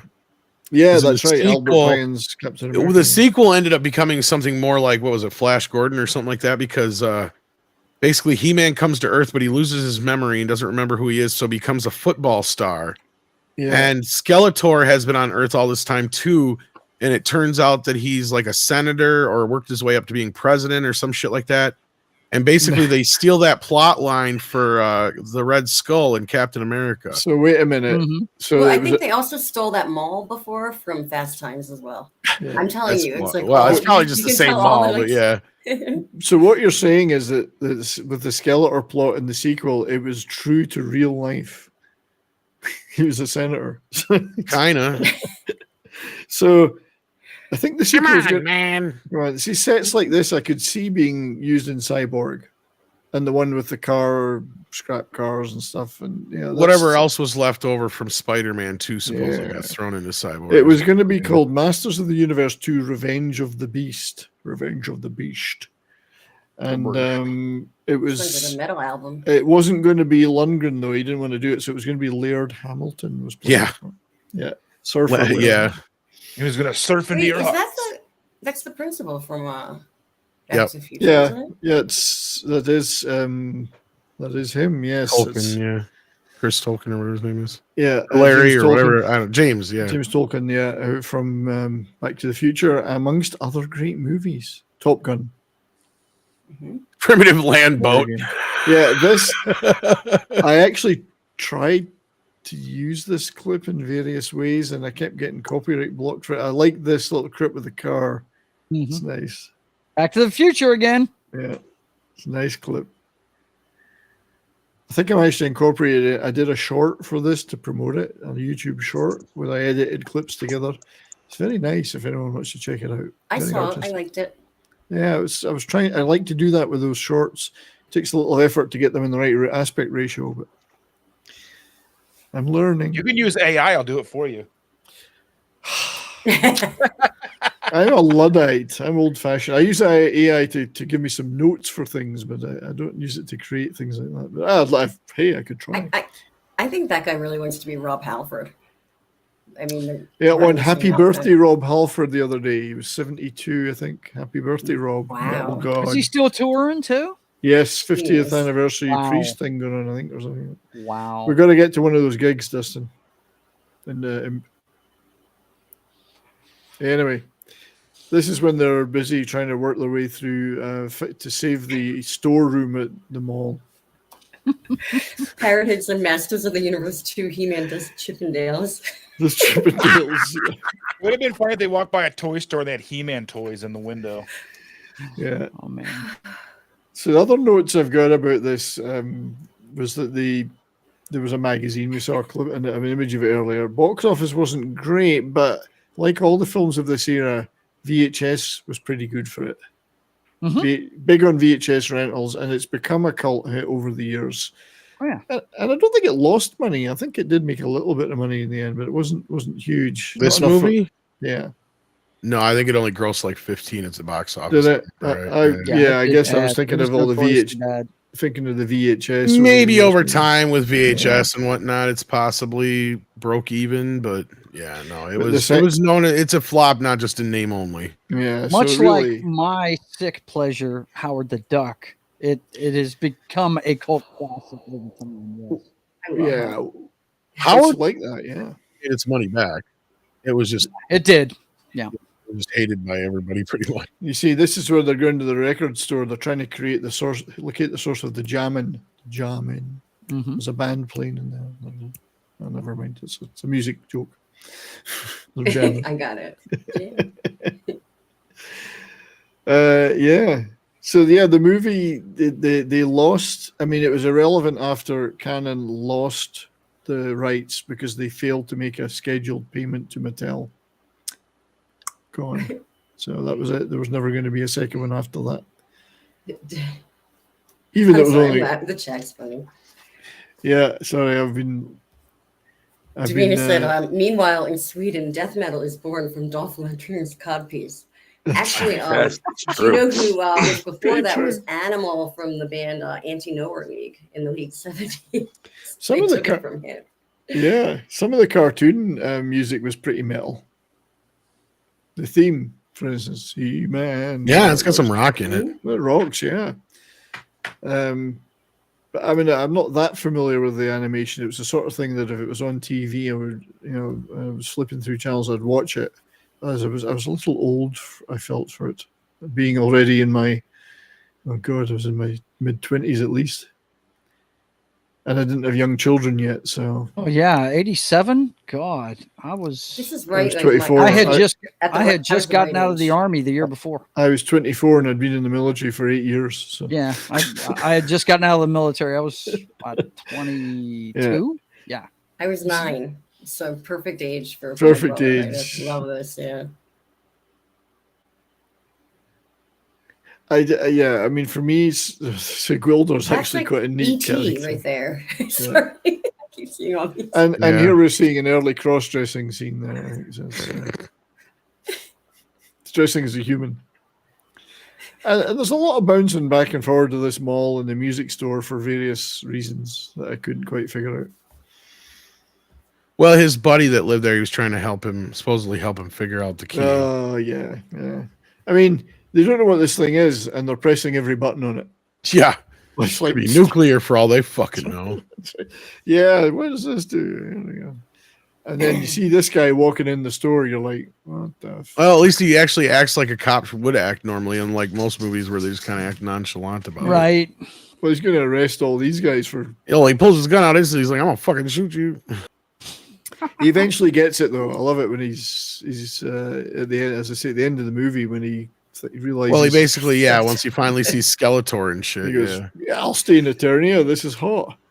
He's got He totally pulled off the human look too. Yeah. He did. Yeah. Nailed it. So yeah, you get the. I love this that they're like full force attack on what? On what? In the record store. I keep looking at the keyboards. I get him like this is like Skeletor shows up. He's just like, where the fuck is everybody? Did we win already? They actually do look like a band. I mean, the good guys here, they do look like a metal band. In fact, there wasn't there. Who was that metal guy that dressed up like Conan? Oh, I can't. I can't remember I his thought name. Animal from Anti-Nowhere League. Maybe that's who you're talking. Yeah. Well, there's He that, looks but just like He-Man. There was an actual Man of Thor. War? There was Man a of guy- War? Man of War, was it? Oh yeah. Yeah, Man of War. They had like the Conan, the whole like all their album covers are very That's Conan. it. Yeah, Man of War. Yeah. Like Later Gary on, there was Goddard's. another one, but- Gary said like this was supposed to take place like downtown LA or whatever There's in this some part. Yeah. Real posters So up. is it There's a Thor? Chuck Leavell one, and then there's a Boss Skaggs poster up somewhere too. So Really. yeah, I'm a big Boss Skaggs fan. So.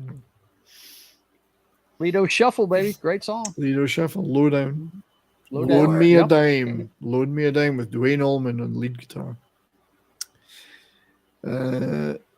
Yeah, so he's getting in the swing of it Speaking of now. metal, next week you're doing Motorhead. If people Next didn't know. week's show for everybody in the chat, and it's already been posted on the YouTube channel, will be Motorhead. Motorhead Mayhem. And I've already prepared a lovely opening montage. It's going to be awesome. Motorhead and Girl School, Head Girl. I'm going to little clip of that to play. You remember Head Girl, Courtney? Yeah. The Motorhead Girl School collaboration they did. Please Don't Touch. Yes. That's a great Girl song. School I didn't even know about until recently, which is funny. I've seen Girl School live. You have? Yeah, it's back in the day. New wave of British heavy metal stuff. Yeah, I've seen all I those was bands. never. There's someone I didn't discover till later. It's funny. Hot chicks in leather playing metal. Look out. What's to not like? The best chick in leather playing metal was Wendy O. Williams from the Plasmatics. Well, she sang. Plasmatics. Wow. Yep. The Plasmatics who once appeared on SCTV. I just like the concept of chicks playing metal, man. I love Joan Jett. I loved Vixen of all things. You talk about a hair band. Just like women in tight leather pants. Drain STH. Drain STH was one of my favorite all-girl metal bands. Yeah. Courtney's got tight leather pants, haven't you? I do. You know she does. We have some images of you and pictures of you playing live. I was fixing to say, there's video of her singing out there. I know that. Susie Quattro used to rock the light leather Yes, she pants. did. Yes, she was great. Still is great. She's I never still had mine aren't real leather. They're like leather, but still. leather. Did they? Uh-oh, Did they? there Are she they is. harder to get into?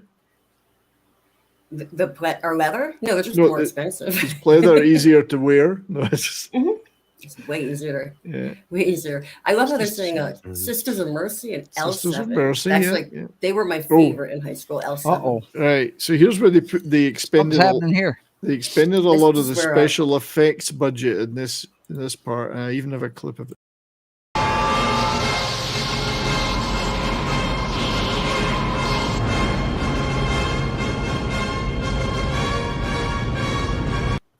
I do like the and it pulls back more. I couldn't show more of that. Pulls back more onto his vehicle. It's quite an impressive shot. Yeah, that it way. looks really nice, even though Yeah. it's in the middle of dump water nowhere. But yeah. Dump water nowhere at midnight. You know, or 4 But a.m. with that, I do have to get running here. I really apologize, guys, but I got another stream. Yeah, and you stuff got I a gotta show to get go to, up mate. before. So let me just pause that. Tom, my friend. Yeah. Thank you very, very much for being I was here. glad I could make it. I guess you're heading over to Toxic Femme tonight, is That's it? in about 90 minutes or so, but yeah, I gotta eat and get prep for that and all that business. Okay, and all right. that, so Well, look, appreciate it, buddy. We'll see Yeah. you all on. See you on Midnight's Edge, Midnight's Edge After Dark. Lots of other shows. Yeah. Sure, people know where to find you, but the links are in the description. Have a great night, mate. And we'll see you again It's soon. always good to be on a show with you, Tom. Yeah, no problem. Take care, guys. Have a good night. Thanks, Take care, buddy. bro. Good to see you. Thank you. See you, mate. Yeah, so I do like this craft that Skeletor is on. I mean, it's really good piece of. I don't know how they built it. I mean, it's For 1987, that's pretty cool stuff, man. Yeah, the construction of that craft is not bad. I mean, the effect where he's coming out of the portal is okay. It's not bad. It's pre-CGI. But the craft itself and the shot where they pull back and you see the whole craft, nicely done. Mm-hmm. And then now they're fighting in some scuzzy alleyway in Pasadena. Mm-hmm. Cheap. Now though. we're back to canon film level. That's normal canon films level again. of- Yeah, they Yes, occasionally go. we're up, back to canon and films. then Yeah. yeah, I mean this this is possibly where you get some of the less effective stuff. Now, I don't not complaining particularly about the effect where he's in the air flying, but you see him racing along the street on that hoverboard. What they did was they actually strapped him to the back of a truck and drove him at 40 miles an hour down the street and filmed him. It couldn't have been that I do safe. not remember this part at Yeah, all. And they strapped his He must have been feet- scared shitless doing it, man. Yeah, they actually strapped his feet to a truck and they said, right, we'll film you driving along that truck. I don't think it was that safe, but he dealt with it like a trooper, seemingly. So a Starship Trooper, maybe even. But, yeah. He's doing his part. He's Yes. doing his part. See, Would Dolph you could like have to know been- more? If it wasn't Casper Van Dien, it could have been Dolph in that movie. But yeah, Skeletor's boss in this. He's great. Yeah, he's Absolutely fantastic. loving Man. it. Yeah. This is totally 80s, man. All the girls are brunette, You got long minute- hair. You Yeah. minute minion. You minute minion. Because he doesn't do it in that voice, does he? No. Great But actor. man, wow, that prosthetic they put him in is something else, man. That is really cool. Yeah. I've been watching the chat to see. I mean, I've noticed a few people that really don't like this movie. But some people who do. Snowdub if I doesn't saw it like it. nowadays, I would laugh. I'm sure.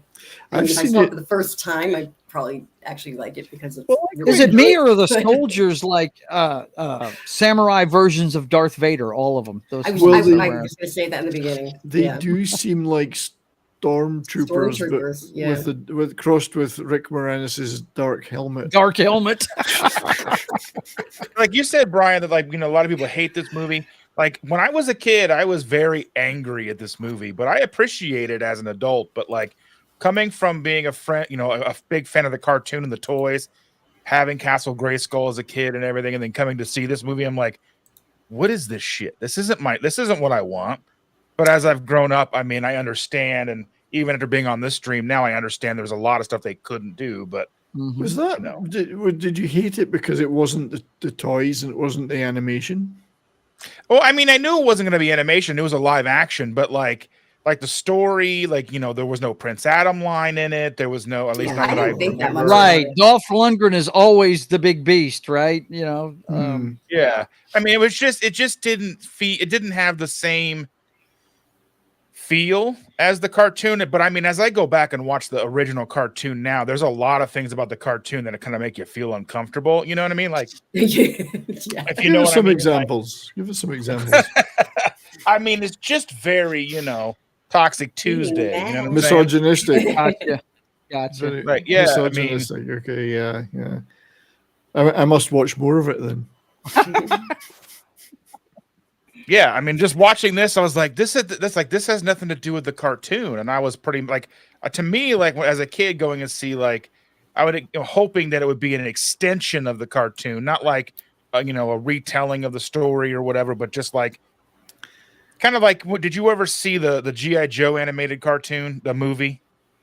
Yes. You a fan of G.I. Joe as a cartoon? Well, again, I didn't watch the cartoons, so I've only ever Me seen neither. the movies. Yeah. I just want to go, but we'll come back to that. point in Yeah, a yeah, yeah. second, old chap. I just want to thank Shinotsky, if I can get it to stay on the screen, for a 199 super chat. Friends theme, I'll He-Man for you. I'll He-Man for you.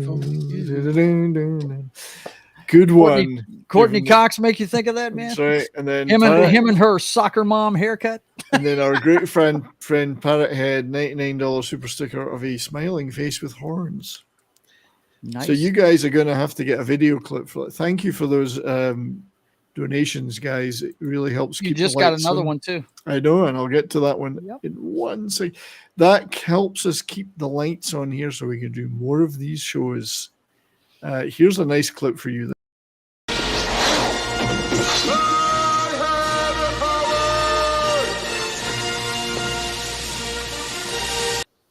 That one will stay in rotation, I think, for nice future That use. music was very like John Williams. It is, isn't it? It is. The soundtrack's pretty good to this thing. It really is. We have the Basco scenario. Good to see you with a $6.99 Canadian super chat.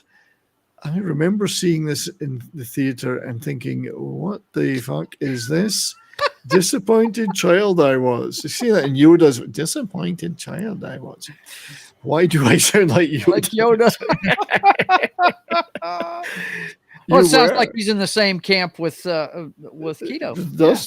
Dustin, yeah. And see, I don't have that experience because I have nothing else to base it on Right, other than me the either. movie. I didn't hate it or love it. I just thought it was funny. I laughed at it. I loved Conan the Barbarian, so I think I naturally just liked that. So but I Elizabeth Young has a good point about like she said she liked the cartoon She-Ra, but she outgrew it quickly. That's how I was. I was right at that age of like getting too old. Yeah, and I didn't have anything I had nothing to base it on, Courtney. So I can get it if you'd seen the cartoons, if it was not, and the missing characters would be a big thing. Certain characters missing. So this is for the Basco scenario. I think we'll get some old school machismo going.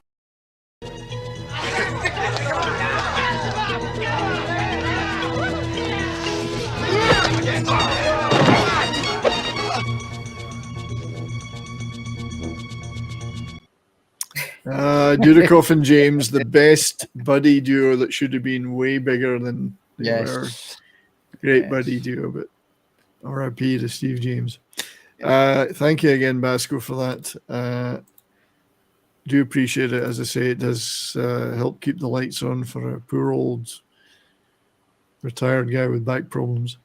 Darius Munchausen. Oh, and we have look out. We have our friend Darius here. Yeah. At last, thankfully, you're here. How are you, buddy? I'm feeling better. I'm here, you know. And, You've had got a lot going on, as you know. No bats today, but no bats, no floods, no power off. No tornadoes today. Man, what a doozy! What a week! You had a hell of a week, mate. I'm so glad you're safe and you're here with us. In fact, I'm feeling so excited about that. I'll have to play this. Take him to Detroit. No, not Detroit. No, please. Anything with that. No. I don't know. That always makes me laugh. Do you know how rare tomatoes? Do you know how rare tornadoes are in Michigan? Yeah, I would think not many of them. A lot of places, and they've just been showing up. It's so harp. weird. It's all harp. It is. So you should never play a harp or even a mouth harp. Stay away. If you stay away from the mouth organs, please. An accordion, it would be the apocalypse. So. Accordions are cool. Get out of here. Come on. I'm going to say, accordions are pretty metal, dude. What are you talking about? They are. They're awesome. I'm planning a top 5 accordions and rock video. It's in the works. Oh, that's what I really look like, by the way. That little troll guy. Yeah, that's true. I have seen you, and I think you're just slightly less handsome than him, though. Albeit taller. You are His taller. hair's like just a little more blonde, you know. Yeah. He looks like him. Here comes my girl, Evil Lynn. I mean, Evil Lynn. I mean, could they be any more obvious with that pun? Now, here's where it gets dodgy for He-Man.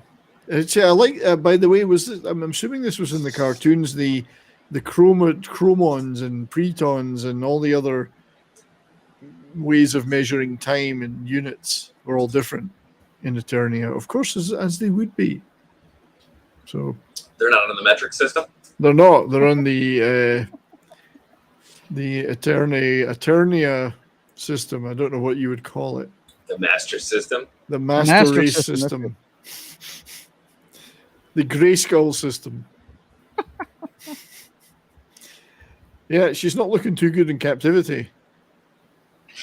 No, time has not been kind. Time is not being kind to her. I guess standing there for several days in stasis is not good for you. And the thing is, they haven't provided any bathroom facilities, so that's not good. Okay, here we go. Yeah, Skeletor feels the need to show off here a little bit. Like, rub it in. Just rub it in. I mean, every good villain's got to have a monologue before he gets his ass kicked. Indeed. I will never kneel to you. Or I shall wreak harm in you that you'll forget in the next episode, would have been the cartoon. Well, there was going to be a sequel, wasn't there? There was, yeah. We briefly mentioned that earlier. They ran out of cash. They lost the rights to Mattel because they didn't pay them. But there was going to be a sequel, only $4.5 million budget, directed by Albert Pyun, in conjunction with the Spider-Man movie that we're going to make. The whole thing, it was Laird Hamilton instead of Dolph Lundgren, the surfer. It's just not a bad, it's Dolph Lundgren light. And it was going to be various things, but much cheaper budget, but it just fell apart, and they ended up using some of the sets and costumes for Cyborg. Cyborg, okay. Yeah, so Cyborg is the spiritual sequel. I was fixing to say Cyborg will be forever linked to this movie. Yeah, no doubt. We should have done it in the other order. We did them in the wrong order then. Yeah, you should have done this one first. Yeah, so you could have pointed out all the props in the next one. Hey, wait a minute. So wait a minute. I know that guy. So is this on Disney Plus or Netflix, or what streaming service is he using? Disney Plus. Simpsons is on Disney Plus. Yeah. Let's see. Which streaming service did they use in Eternia? Right. Freevee. Yeah. It's Tubi. Tubi. Maybe on Tubi. Crackle. Yeah. It looks like it is on Tubi right now. Yeah. And Pluto and Freevee. All the free ones are showing it right now. Yeah. Eternia. So he's using Eternia TV. Film at 11. Tonight's movie: Catholic high school girls in trouble. And now back to our sponsor, Skeletor. Feel around. Now back to our sponsor, Skeletor. I'm gonna take off, guys. I gotta be somewhere, but thanks. All Harry, right, and Courtney. It was a fun talk. Later. Thank you for being here. Hi, guys. There she is. I'll see you all later. Anything you want to tell Subscribe us? to my channel. I don't have any new content yet, but it'll be coming. Wait a minute. I've got a picture here. Hang on. There you go. There's your channel. That is my channel. The Fellowship of Oddballs can be found there. Yes. And if you go to my shorts, you can see me rocking out. On YouTube. It's Courtney 218 on YouTube. So thanks for being here, lads. Always appreciate it. Have a great day. Bye. Bye, everyone. Cheers. Take care, Courtney. Bye. You're not leaving, are you? You were just kidding. She was just kidding. Yeah. So now we've got rid of the token lady on the stream. We can get right down to the misogyny. What's up? Oh, that's what was holding us back. That's what was holding us back. Yeah. Yeah, my favorite part is when Courtney Cox is blown. Her clothes get blown off. That's it. Exactly. Indeed. This was interesting that he apparently up until this point he agreed that He-Man was his equal. Yes. Up until this point, whereas I thought he always agreed he was the top man. So. And yeah, but at least they're using the set now that they painstakingly built at great cost. Right. And I guess that's when we knew Skeletor messed up right there. Yeah. Put that helmet on. Indeed. Now, Kevin, now play the keyboard solo from Hall & Oates' Private Eyes.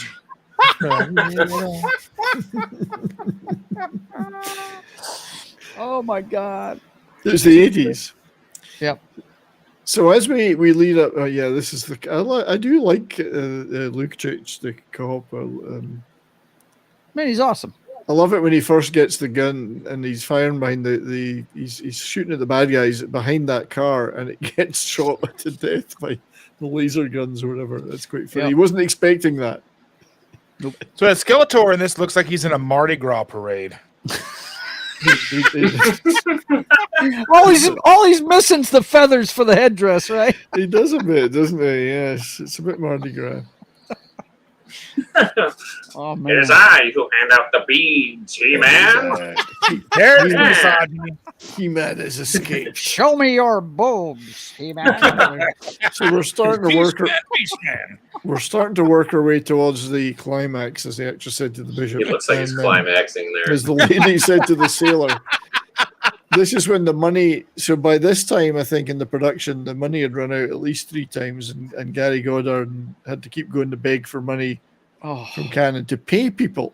They weren't getting payroll, so they were like, "Well, I ain't turning up, no payroll." I ain't showing up. Well, there's that. Well, we'll just do people the honor of playing that clip one more time.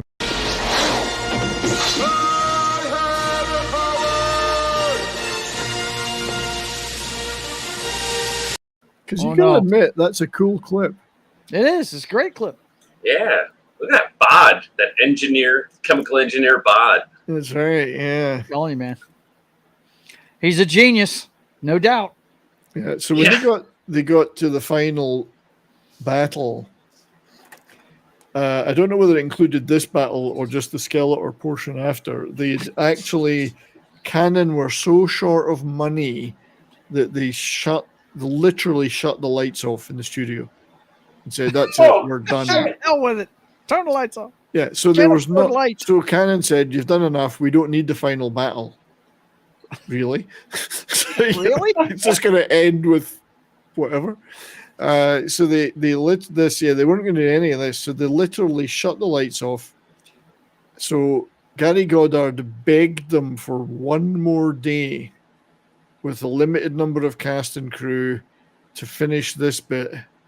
And Anthony DeLongis got on the Skeletor gear. It wasn't Frank Langella. And they filmed that fight in a day. They said you got a day. If it's not done in a day, including editing and all that, forget it. Wow. So they literally finished it in that day, and the movie was done. Or the bits they were going to get to do. At least they had a final battle. This is the bit I love about the cop. She says, "Yeah, you know what? I'm going to stay here." Screaming back to Pasadena. Hell with dealing with those people there. Right? So there might have been no final battle other than Gary Goddard that pleaded with them for one day's worth of money, and they switched the lights and power back on. And it was a great final battle. You got to see He-Man being He-Man. Yeah. We finally got the sword. He had the Skeletor. It's over. Yeah, and we have someone who strangely appears to be on this panel, but is also super chatting. $2 from our great friend Darius Munchausen. Does Dolph have a master's degree? truly is the master of the universe. I don't know if he ever got his PhD, but he certainly got his master's in chemical engineering. And I don't think he's a doctor. He has a lot of friends who are master debaters, I believe. So. A lot of fans who are master debaters. So, thank you for that, Darius. I've already played you the Detroit. So we'll have to find something else equally palatable to you. And how much you like puns. How about this one?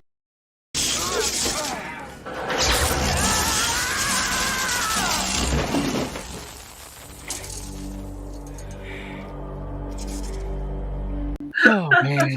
I only play that because I know that Darius can actually do that. Really. I love that. The obligatory Van Damme splits. Yes. The electric splits. Now that's out of Okay. Time Cock, right? That's Time Cop, yeah. Yeah. One of my favorites. Love Time Cop. That's one of the few that I actually like with him in it. I'm not a fan of his at all. Yeah. I like that one. I like Time Cop. I like Bloodsport. And there's one other one that I like. I can't remember Hard the name of Target, it. the one that's in Louisiana. Hard Target. No, not Hard Target. I wasn't a fan of that either. I'm just not a fan of his. It really wasn't. JCVD. No, might have been Kickboxer. Universal Soldier. Like Kickboxer. Bloodsport. Bloodsport. I said. I'm just naming GCVD movies now. Yeah. Oh, that's Courtney Bloodsport, doing hair. Kickboxer, and Time Cop. They're my Courtney favorite. hair. Courtney Cox hair there. And now this is the bit that puzzled me. I noticed earlier, of course, they tricked her by pretending to be her mother, but for some reason, this cosmic key enables people to reverse time and bring people back to life that have no idea they've been dead for 10 years or whatever. And, Whoops. Time Cock, as Tiki of Doom says, I heard Time Cock. That would be a Toxic Tuesday film. Right? Time Cop. We didn't say anything about it. I was going to be like, phrasing. Gets you turn time forward to Cougar Town. Uh-huh. Ooh. Or even just the Friends era. Yes, that's right. You could do that. But let's not do that. Let's not do Let's not talk No, about you- Friends. No, This you is want a to great... turn Cougar Town back to this. Yeah. But she's reunited with her boyfriend. Her parents are alive, and I've noticed, it's like Back to the Future when he goes back to the future, and Right. all these people are no longer what they were, and he's the only one that remembers. It's like, yeah, there's too many paradoxes in here. Mm-hmm. But yeah, I have the power, and then roll credits. But it's not over. But it's not over. It's not over. And But in wait. this day, There's post-credit scenes were not common. It's not No. like now.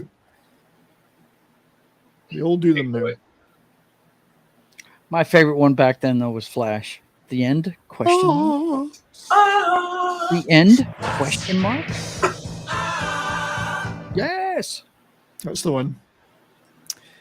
Yeah, so at the end we see that Skeletor isn't really dead. course he's And that not was dead. because they wanted a sequel. And I think, yeah, Flash did it first, of course. Flash was like 1980. This is 87. And that and we never got that sequel either, which No, we to this didn't. day bugs the shit out of me because that would have been great. But It would have been awesome. Yeah. Especially if Queen had done the soundtrack for it. That would have been great.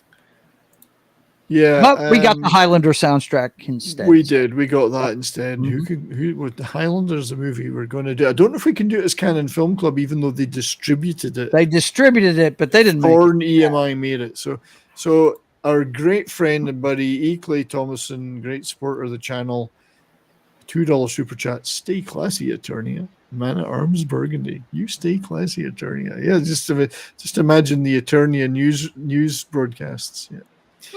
And with me is Eva Lynn Tits McGee.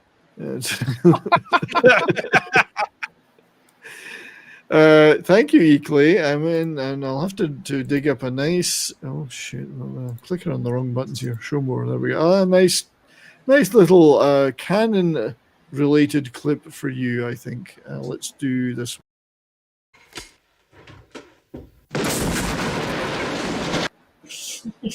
Short but sweet.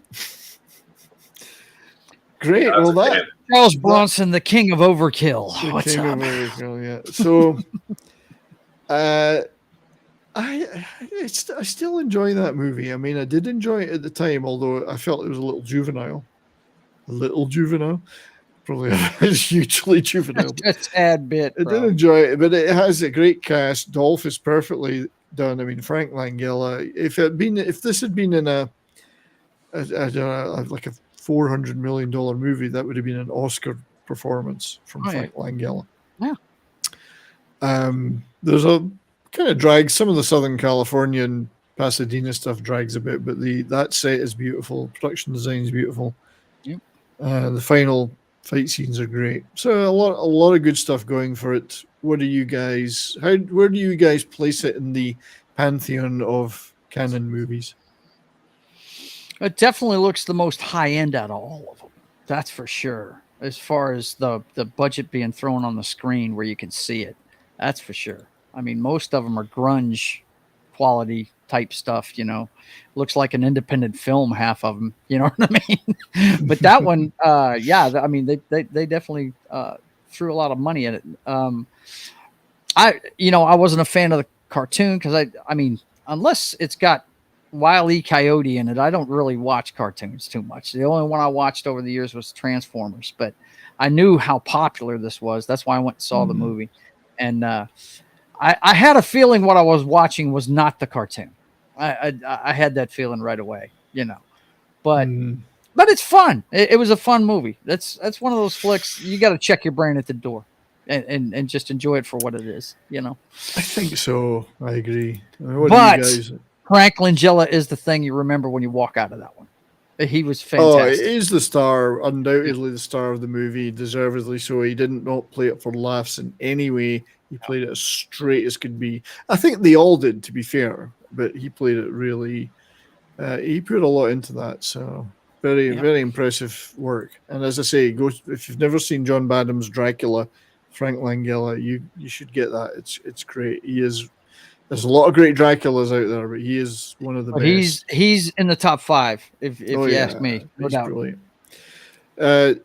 Dustin, how do you feel about this movie? Well, as far as canon movies go, I think it's probably one of the most well-known canon films. I mean, as far as I understand, in my opinion. But I mean, obviously, as a kid who I'd come home from kindergarten, first grade, well, kindergarten at first, and I'd have to like sit through like Green Acres and the 700 Club to watch He-Man, because it didn't start till what, 3 o'clock, something 3 o'clock in the afternoon. That's when all those afternoon cartoons come on back then. Yeah. So I would get home from like kindergarten at 1, and then I had to sit there for 2 hours or whatever, waiting for my cartoon to come on in my bedroom with my little 12-inch black and white TV, right? I mean, I was probably a lucky kid to have that, especially in the the mid 80s. But yeah, so I was a huge, ridiculous He-Man fan, and so when this came out, like I said, like you guys saw it from a different perspective than I did. You guys were coming in not really knowing much about He-Man. I was coming into it being a huge He-Man fan and being like 6 years old.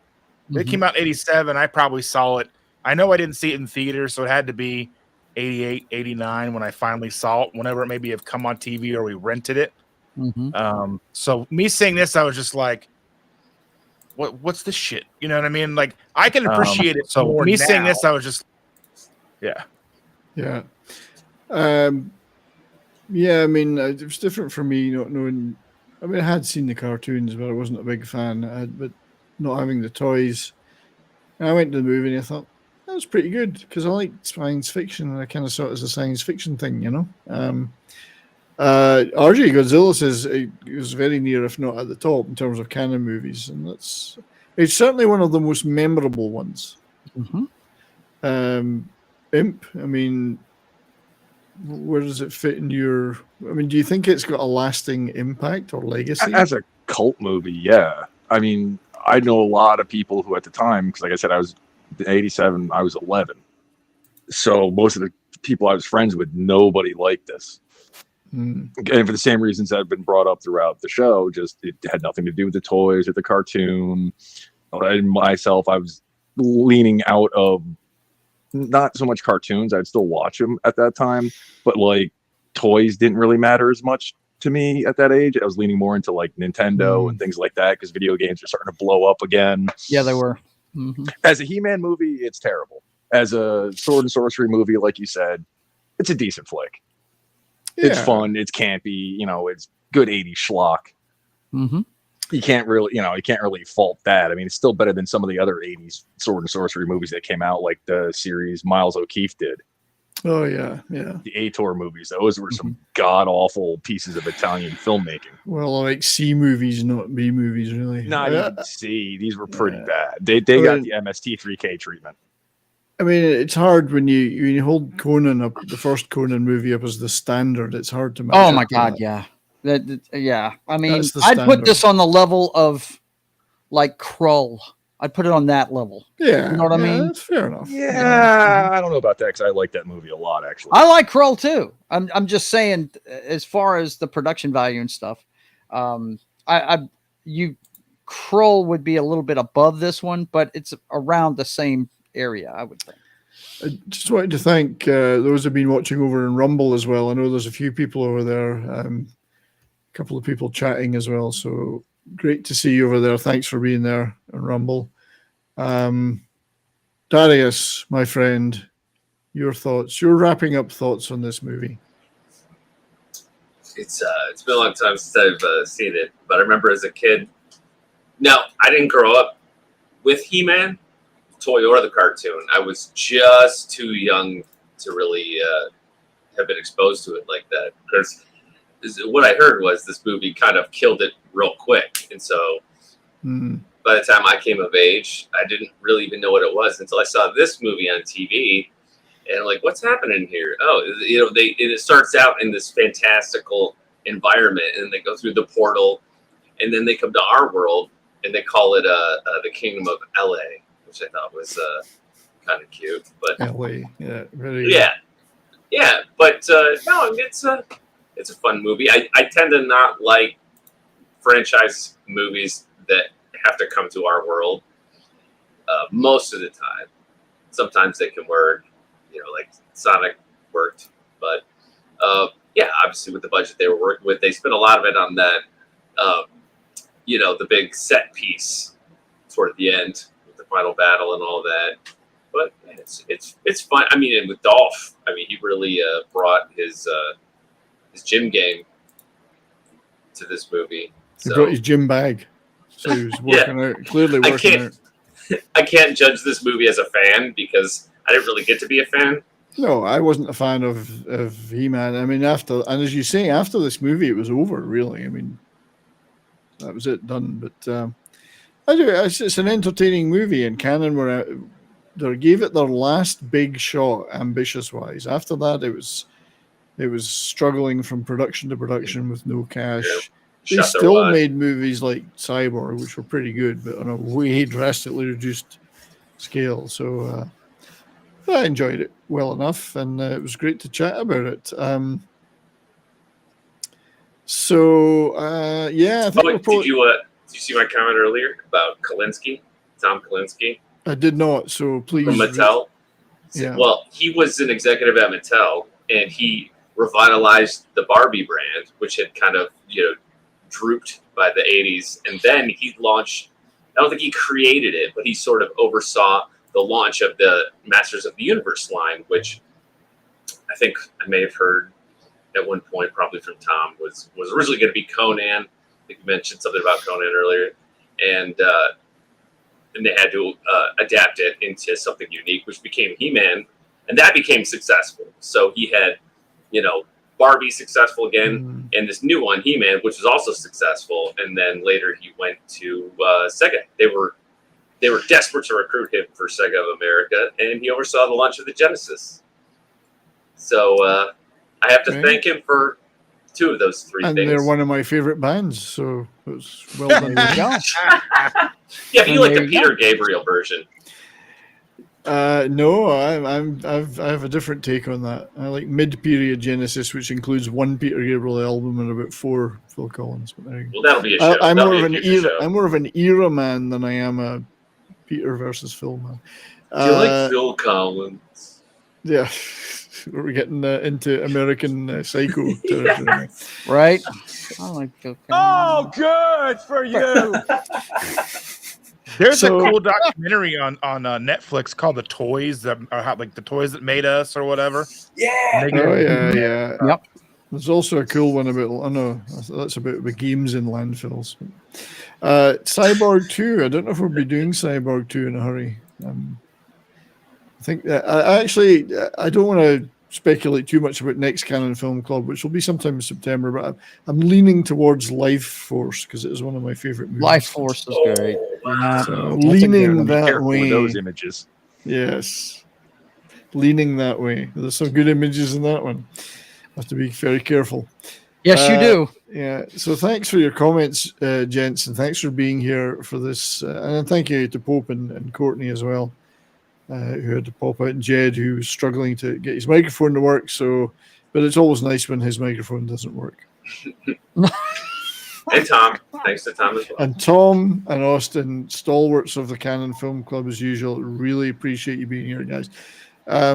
So yeah, what are you guys up to in the near future? So we'll go around the houses. Joe, by the way, first of all, the links are in the description, and we've been posting them in the chat to Joe's YouTube channel. Here it is here on screen. Joe, what have you coming up in the near future? Oh yeah, you can go to the channel and check out the lineup. It's the first thing you see on there. That screen cap is actually from the stream before this, when I was doing my portrait art. But yeah, hearing about what do we got here? Shoot, I got about 18 minutes before my next one. Couture, Knights of the Old Republic, Papa Joe Gamer After Dark, having video games, cocktails and fails. I moved it to Monday after your show because I have a friend that really, I'm planning it because at his suggestion, a guy named Knock that's on my show a lot of times. He's going to do the NFL show with me this year too, as usual. But when I got a Xbox Series S, he said, you have no excuse. You have to play this game now. So it's part 12 tonight of my playthrough of that one. And we also have another one tomorrow night at 10 p.m. I think I'm playing Fable 3. The rest of the lineup's on there. Go check it out. But the big thing that's happening this week on my channel for sure is we kick off the NFL once again on Sunday at 10 a.m. Central Time. My man Brian loves hockey. I love football. Is NFL still a thing? It is still a thing, whether you want to believe it or not. It is. All It right. starts the weekend of. It's the weekend after Labor Day, but we have to do our prediction show. So we're gonna that next Thursday is the season opener between the Chiefs and the Lions, and this Sunday we will give our predictions for the entire season, and we'll be Cool. on every Sunday at 10 a.m. 2 hours before kickoff of the NFL schedule. Nice. Well, Go indeed, if you- Lions! I They mean, suck, yeah. but I have Joe- to cheer for them. Joe is not a gambling advisor, but No, you I am might not. you might want to listen to his predictions if you're thinking of doing such a thing. Yeah, I'm a fan. That's what He's I a am, and my friends call me the coach. So I know thank a you, lot Joe. about football, and thank you. Thank Appreciate you, it, Joe, Brian. for that succinct summing up of what you got coming up, because I know you're on a lot of streams now. You're doing a lot Yeah. of stuff. Do a lot of stuff. Yeah. Next in line, it would be Dustin, my co-conspirator in Rock and Roll Rowdy streams and all-round supporter when I do those streams. Yeah, Dustin, here's Keto Simple, one of your channels on screen. What do you got coming up? I just spent the weekend in Tennessee. I was at a keto conference, and I filmed a good amount of footage for that, and I am actually in the process of editing that all down to a video that's not obnoxiously long. That should be live sometime tonight, and then tomorrow, Shander and we will go live at 7 p.m. Eastern on our channel to talk about all things about our life, keto for the week, all that kind of stuff. You can catch me Toxic Tuesday on Nick's channel. As Brian said, you can catch me with him on various things with Rock and Roll Rowdies, sometimes here on It's Only Talk and Roll. But that's what I've got coming up right now. I've got a couple other videos in the works. I just got to record them and all that fun stuff. Cool. Thanks, mate. Appreciate you being here yet again. We talked about Courtney. Darius, I'm not showing your YouTube channel because it's moribund. Well, Slasher actually moved the movie stream to Wednesday this week instead of Right. Saturday. So Wednesday evening, about 9 p.m. Eastern, we should be watching a terrible movie and then talking about it afterward. Well, they're not always terrible. Sometimes they're good. Yeah. But Thursday, as usual, Cardinal Sin at 8 p.m. Eastern, 7 Central. And then back here on Monday with you. Cool. Yeah, and I'm showing your Twitter feed here because if you want to know what shows Darius is appearing on, check out his Twitter at Darius Munchausen. I refuse to call it X. It's his Twitter. But thanks for being here, brother. Your artist Appreciate it. formerly known as Twitter. Yes. Yeah, and I know you've had a lot of challenges up there with weather and power and other things. So good Oh, luck. yeah. Good luck to you, sir. Thank you. Hope you stay safe. And not least, but last, Imperatus, my friend, you contributed heavily today, I have to say. Well, for me, anyways. What's going on in your world, buddy? Working on putting together a co-op stream with some people I know for Baldur's Gate, the new one that just came out. Oh, yeah. There you go. That should be kind of interesting. Have Solid you talked game. to Dos Wolfen about that, by the way? Not yet. No. I just got it last night, so I'm still getting a grasp on things. I don't know a damn thing at all about Dungeons and Dragons 5th edition. Gotcha. Okay. Other than that, I'll probably have the monthly Comics with Curmudgeons coming up. Keep doing that monthly at least now. It's just a matter of getting everybody together at the same time. And going to be doing some more album reviews soon. And you know this probably pretty well, 70s. It's when there's a lot to choose from. It's hard to single certain things out to do a review on. I know. And I got a lot of albums I want to talk about. Indeed. Well, like look the forward. 90s era of black metal. Look forward to those, mate, because that's the way I find out about that stuff through you. So you're educating all of us about that, buddy. Indeed, he is. So I need to pay more attention to that because I love me some metal. Indeed. Well, yeah, I've been turned on to some really good stuff thanks to you. So thanks for being here, buddy. Pope had to drop in and out, but please check his channel out at Pope Metallicus on YouTube, and occasionally I drop into his Sunday shows where we talk about various acts of the past, and we have a little bit of fun on that. It's always good fun. So yeah. So as for my good self, if I can find the correct damn images, too many tabs. Next Monday, everybody. Next Monday is going to be a belter, as we say in Scotland. We are finally getting round to Motorhead on It's Only Talk and Roll. So yeah, that is going to rock hard. Please set your notifications for that stream. It's going to be a lot of fun. We're going to show a lot of images, have a lot of chat about our favorite songs, play a few clips if we can get away with them. It's going to be awesome. The loudest, nastiest, dirtiest band in history, apart from all the other ones. So, controversial statement there. Motorhead, love them to death. Did get to see them live on Ace of Spades tour, thankfully. Yeah, I salute them. And none of that trio we can see there are still with us. So, R.I.P. Yeah, that'll be good fun. But yeah, lots of other great stuff on the channel. If I could bore everybody with a quick look at my homepage. For those who may be new to the stream because of Canon Film Club, I do videos about classic rock. Bernie Marsden of Whitesnake tribute the other day, which is quite a lot of views. Quite pleased with that. It's Only Talk and Roll. Every few weeks we do various bands. Did the Kinks last time. I do Vinyl from the Vaults, where I pick out something out of my collection and talk about it. Thrift store finds, underlooked bands and albums that I think need more attention. Canon Film Club, obviously. And also we've started doing the Cult Comedy Crew, where we've done a couple of episodes so far. Last one was SCTV. Next one's either going to be Kentucky Fried Movie or The Jerk, I think. Haven't made up my mind. Plus, I got a bunch of reviews and previews of Korean movies because I'm into that stuff. So, and on Thursdays, as Dustin was saying, I host a show and he helps me out on the Rock and Roll Rowdies YouTube channel, where we host those guys talking about their experiences as we try to get more eyeballs on them. So that's my channel. For those who may be new to it, many people in the chat are not. Thank you all for being here today. It's been a freaking awesome crowd. The chat has been so good. I appreciate your support very much. You know who you are. The ones that are here all the time. I love you guys. Thank you for being here. Anyone that's new, thank you for watching today. Hopefully subscribing. It's been a lot of fun. I hope you've enjoyed it as much as we have. And there will be another Canon Film Club along sometime in September, probably about 4 weeks from now. So until then, until the next show, Motorhead next week. Stay well and keep on rocking, and have a great night, everybody. Cheers to all of you.